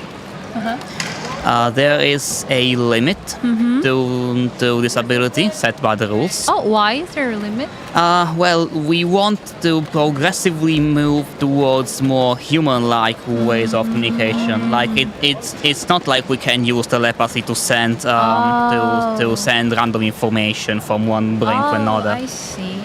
So this is a transition year. We are giving very generous. Is that a goal? Barely a goal. Does it count? It does. It does. We do have own goals, and as a little piece of trivia, there are even situations where a normal goal would be invalid. We are seeing the score, and we can see that the blue team has a massive advantage over the purple team. Is seven score, right? Yes, it is still 2-7 for the blue team. So the purple team has a lot of work Scores to go to even the score in 3 minutes. Do the robots recognize the scores as well? They are told the score by told? Wow, yes. So there is the so-called game controller, which is the computer of the referee. Wow. you see one of the people sitting at the black table Yes. is a special referee, the so-called game controller operator. They use this software that they use to tell the robot what the state of the game is. Like, they know this is a corner kick because the game controller is telling them that the state of the game is corner kick. Oh. Yeah. So they might know the scores as well. Yes, they do know the score. Oh, they do know the score. Yeah. They are told the score. Then, I mean, it can be silly questions, but then do they get pressure? I would say we feel like in a rush and pressured. Well, I would say if the team gives them the ability to. It all depends on the team. Yes, yes. I see. It would be Yes, fun. like these are all commercial robots. So the ones we have seen right now are all commercial robots. So I will say when you buy a robot, you get essentially a piece of metal and maybe plastic with some basic software that makes it run and kick. Yeah. That's it. You get nothing else. And then you build on. Yes, everything else is up to the teams. Wow. That's. And the same goes when you build your robot, of course. You get a bunch of parts, you make your robot, and then you have to give it everything else. Exactly. That's incredible. All right, now we're about to resume. Yeah, I believe the purple team has been granted a kick-in, but they were kind of thinking about it, and that was such a powerful kick. It is. And the robot used like every side of its foot. Yeah. Yes, again, this is up to the teams. About how different types of kicking motions they can implement. But is it like usual for them to use every side of their I have seen many teams using many parts of their feet. I see. And both legs as well? Both Yes, yes, also both legs. Wow, that's amazing. They're looking for the balls. Yeah. Oh, I think the blue robot is actually good at finding the ball. He's actually the first mover always. Yeah. But someone committed an infraction. No, the game is over. I guess it's 3 minutes over? passed. Yes, we don't have perfectly working equipment here, so this screen is unable to show the final score. Yeah, right. But I don't think there were any other goals, right? So the final score should still be 7-2 for the blue team. Yeah, right. With coming back to the large division. So, if I recall, this is a play-in game, not a quarterfinal. Oh, like this is the step before the quarterfinal. The first, second, third, and fourth teams are advanced directly to the quarterfinals, while the 5th, 6th, 7th, 8th, 9th, 11th, 12th, and I missed one, whatever. The 5th to 12th teams are going to play one more match to figure out which 4 teams get to advance to the quarterfinals and play against the top 4 teams. Oh, so we still have 2 Chinese teams here? Okay, yes. Has the team changed? Yeah, I can see the orange shirts of the human team members, so I am now sure that the orange team is from Texas, from Austin. Okay. I still cannot identify the blue team, and that depends on who has kickoff. This is our rule. Like, you can't score directly from kickoff. But if you are defending and the kicking team does not take kickoff, then you are allowed to score as kind of a penalty for attackers to not take the kick. And I guess it was not a valid goal. So the blue team took kickoff immediately and just went for the goals when they were not allowed to. Yeah, it was not valid. So now the ball went out again. And they resume in this position? Yes. the So same position? yeah. So one thing you see here is that the robots are made to stop Yeah. when the referee has to enter the field. This is Oh, I see. Yes, we have a specific feature in the referee's computer for that. Mm-hmm. So like, imagine if you had to place the ball right now when all the robots are like moving around. Yeah. And don't forget, these robots weigh like 30 to 40 kilos.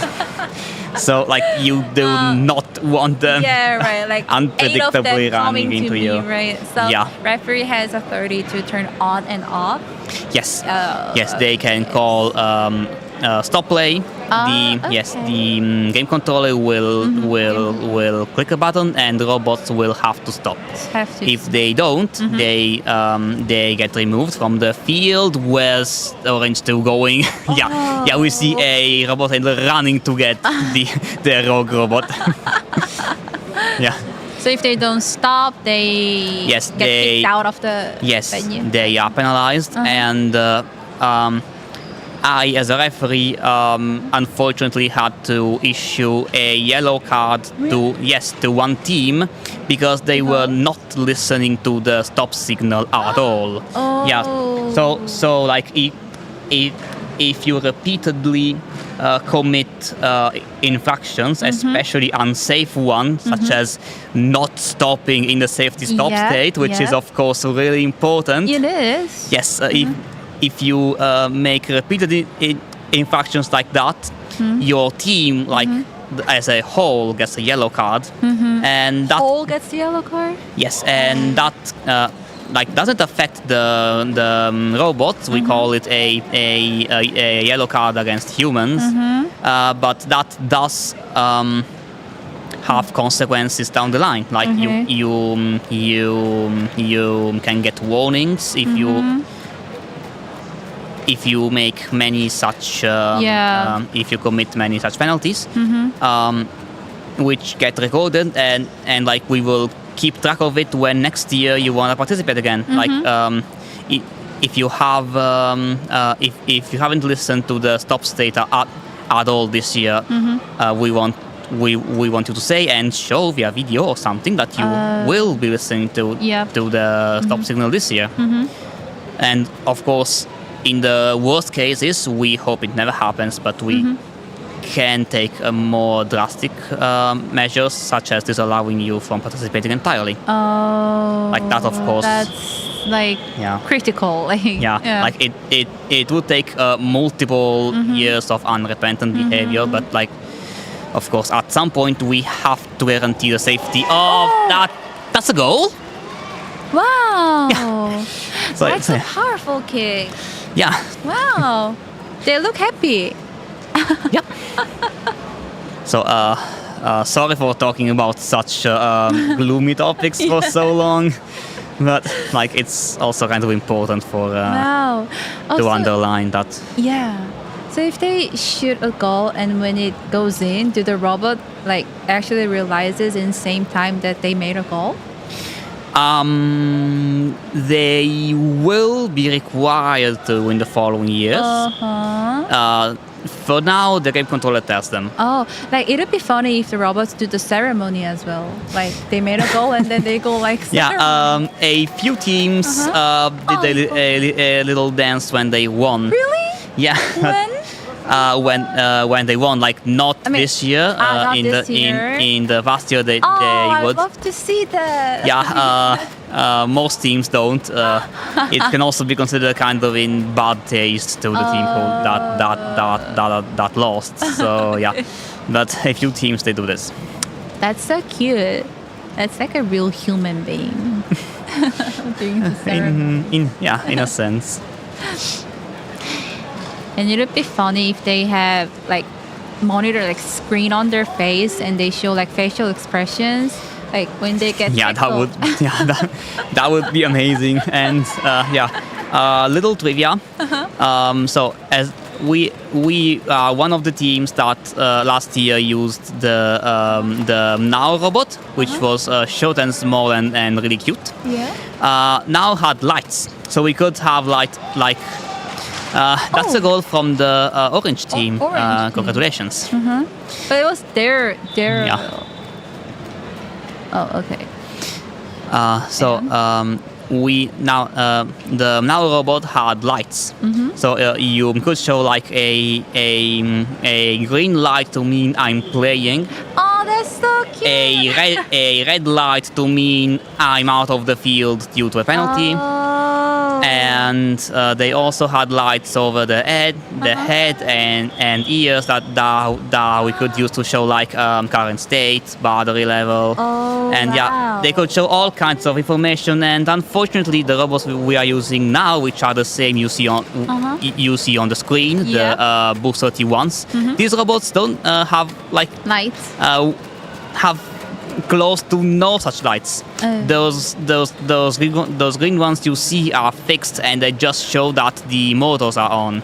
So this is an aspect I personally miss.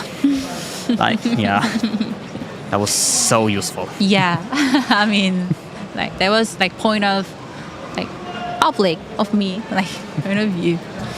But yeah, a robot with a face would be amazing. Like while testing, it could show all kinds of information. Exactly. And then during the game, it could be like a smiley face or an angry face. And then like when they get tackled, they go like mad face, and the referee comes out and like give the yellow card. Yeah, you know, like actually that's just my imagination. Did you see how long the ball went? I saw like from all the way from right to the left. Yep. Yeah, that's how powerful they can kick. Do they actually kick stronger than human kick? Again, I'm not really well versed in human soccer, so I can't say. I'm sorry. Okay, you don't have to be sorry. Like the only thing I will say is that I would duck out of the way if they kicked at full strength. But whether that's more or less strong than a human, I can't say. Okay, I see. We are improving. Are the referees and team members having a discussion? Oh, and I heard that there's also timeout during the match. Yes. That's amazing. Yes. Each team can call one timeout during the game. So they get a little breather for 5 minutes. They can hot fix something, maybe change batteries if their robots were weak, or like do whatever else they feel like they need to do. Oh yeah. Do the teams usually like request for timeout? I mean, is it usual? Yes. The most common request for timeout is right at the start of the game if you're not ready yet. Oh. Yeah. Like at the beginning, at the start. Yes, like if the game starts at 4:30 and you're not ready by 4:30. You have request for timeout. Yeah. I mean, the alternative would be having the game start without you. Please, yellow one, get a hold of yourself. Okay. Got out. Yeah. And this one is going. Yes. Going for the corner kick. Yes. That's amazing that he placed himself. Yeah, and that's actually pretty delicate because they only have a couple meters room, and that was. Where are his teammates? I don't know. They're out of view. Maybe they're penalized. Oh. Yeah. Maybe they're temporarily out of the game because they committed an infraction. Then it's like 1 versus 1. Yeah, basically. Now the orange team has a kick in. Oh, orange. And just kicks it out. I think that gesture means the game is over. Yeah, I can hear people clapping from over there. So so the game is over? I think so. Yes, people are picking up the robots. Oh, good job, robots. That was a good match. I heard that there's also a golden shoot. I mean, not quite. a team goes to a tie at this stage, we have extra time. Like normally we have 2 halves of 10 minutes each. If the game goes to a draw, we have 2 more halves of 5 minutes each. And if we have further ties, we go to a penalty shootout. And we have 5 penalty kicks per team. Oh, that would be fun. That would be interesting. So now we are, I think this is the middle size. Middle division. This is the Booster K1 for both teams. We have 2 from blue and yes, 2 from the blue team and 3 from the yellow team. Yellow team. Can I recognize the teams? Maybe I will eventually. Yeah. So yes, I actually yes. Now that I see them, so I recognize. Yes. Wow. So the yellow team, I'm actually quite friendly with them. Really? They are from Dortmund, Germany. Germany. Yep. The other team, I have to get a better view of them. Do you know like what's the strength of German team? So we have a lot of German teams.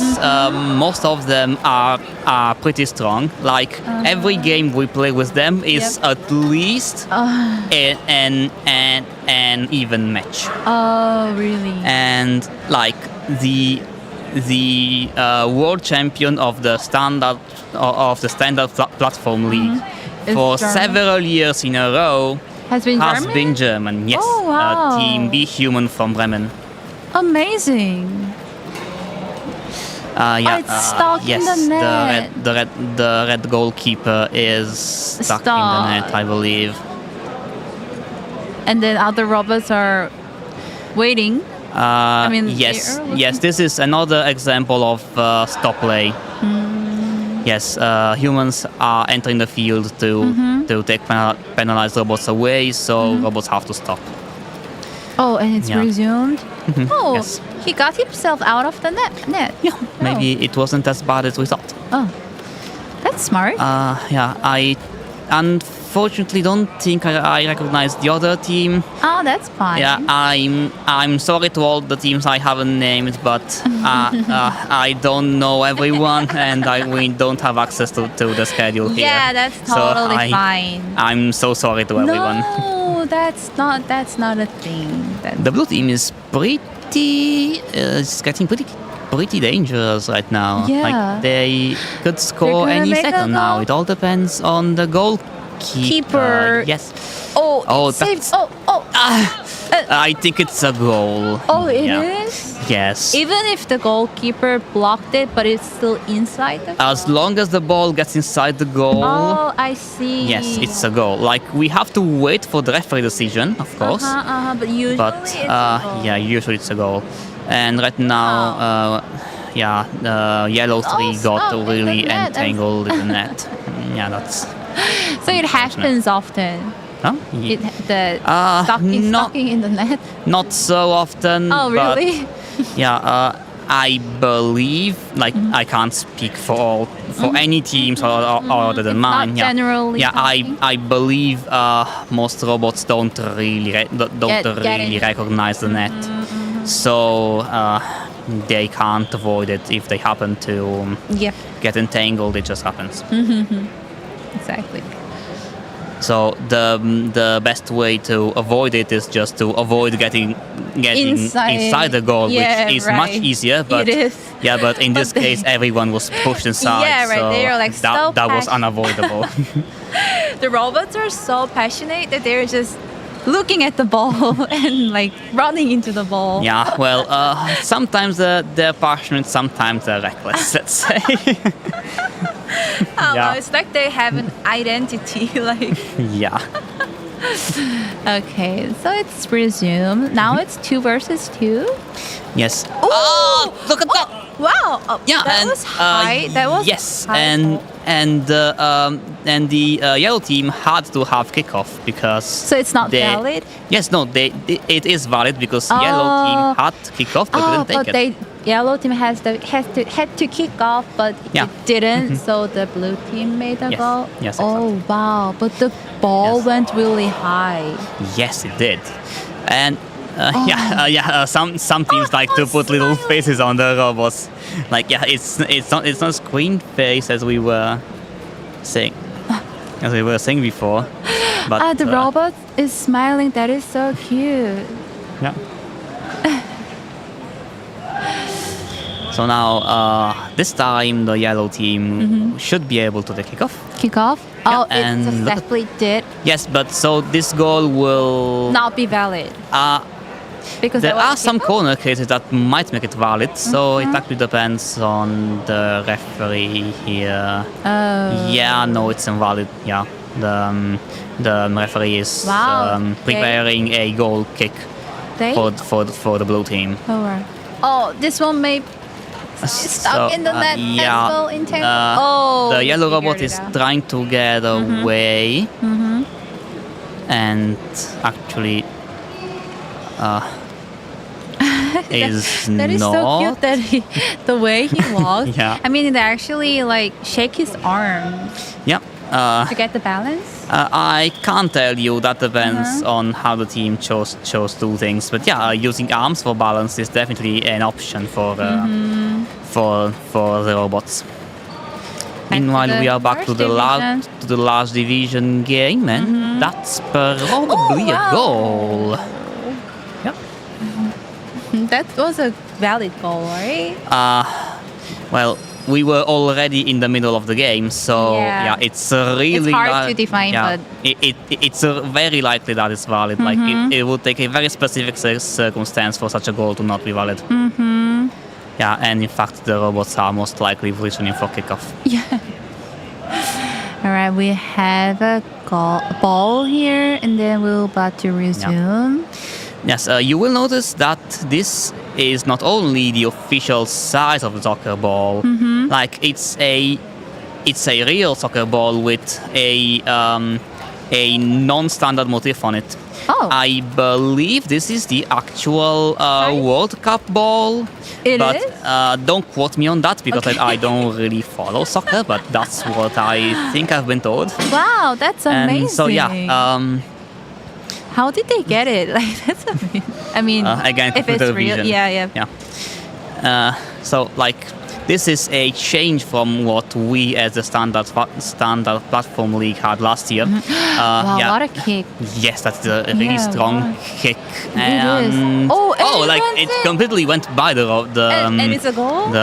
Again, it should be yes, because goal kick doesn't have any special requirements for scoring. So yeah, this is a goal. Yes, in fact, the referee is holding the ball and allowing the robots to position again for kickoff. Wow. Yeah, like that's amazing. the blue team appears to have implemented this really strong kick. Exactly. Do you think this arena would get bigger and bigger, like by the year?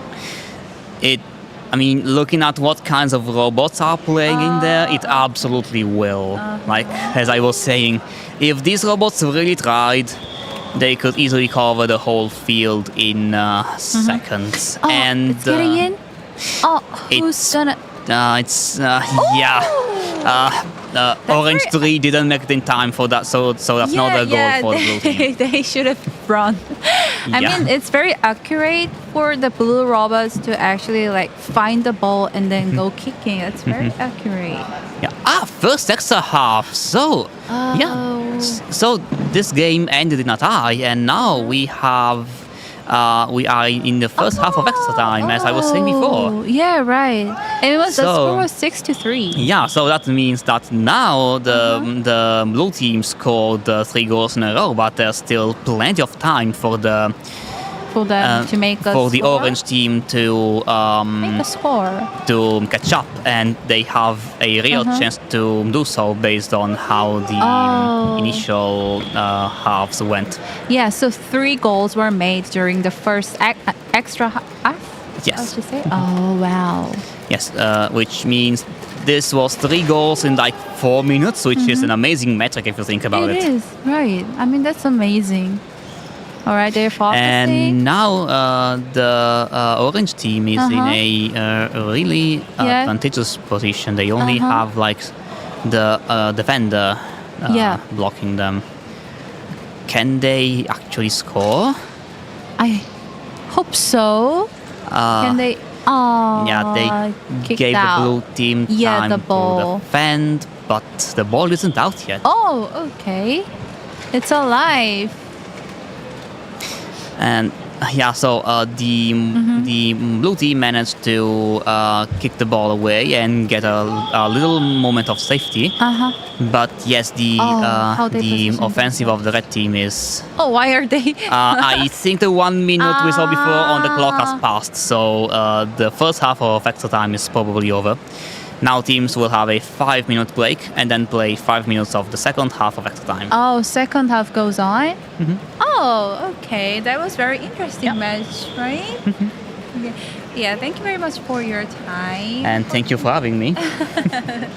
It was really exciting, and thank you very much for your explanation as well. It's a pleasure. And we will now end the live streaming. And thank you very much for being with us today. And we'll say bye. Oh, thank you. Bye. Yeah, bye. We'll say bye here. Bye. Bye.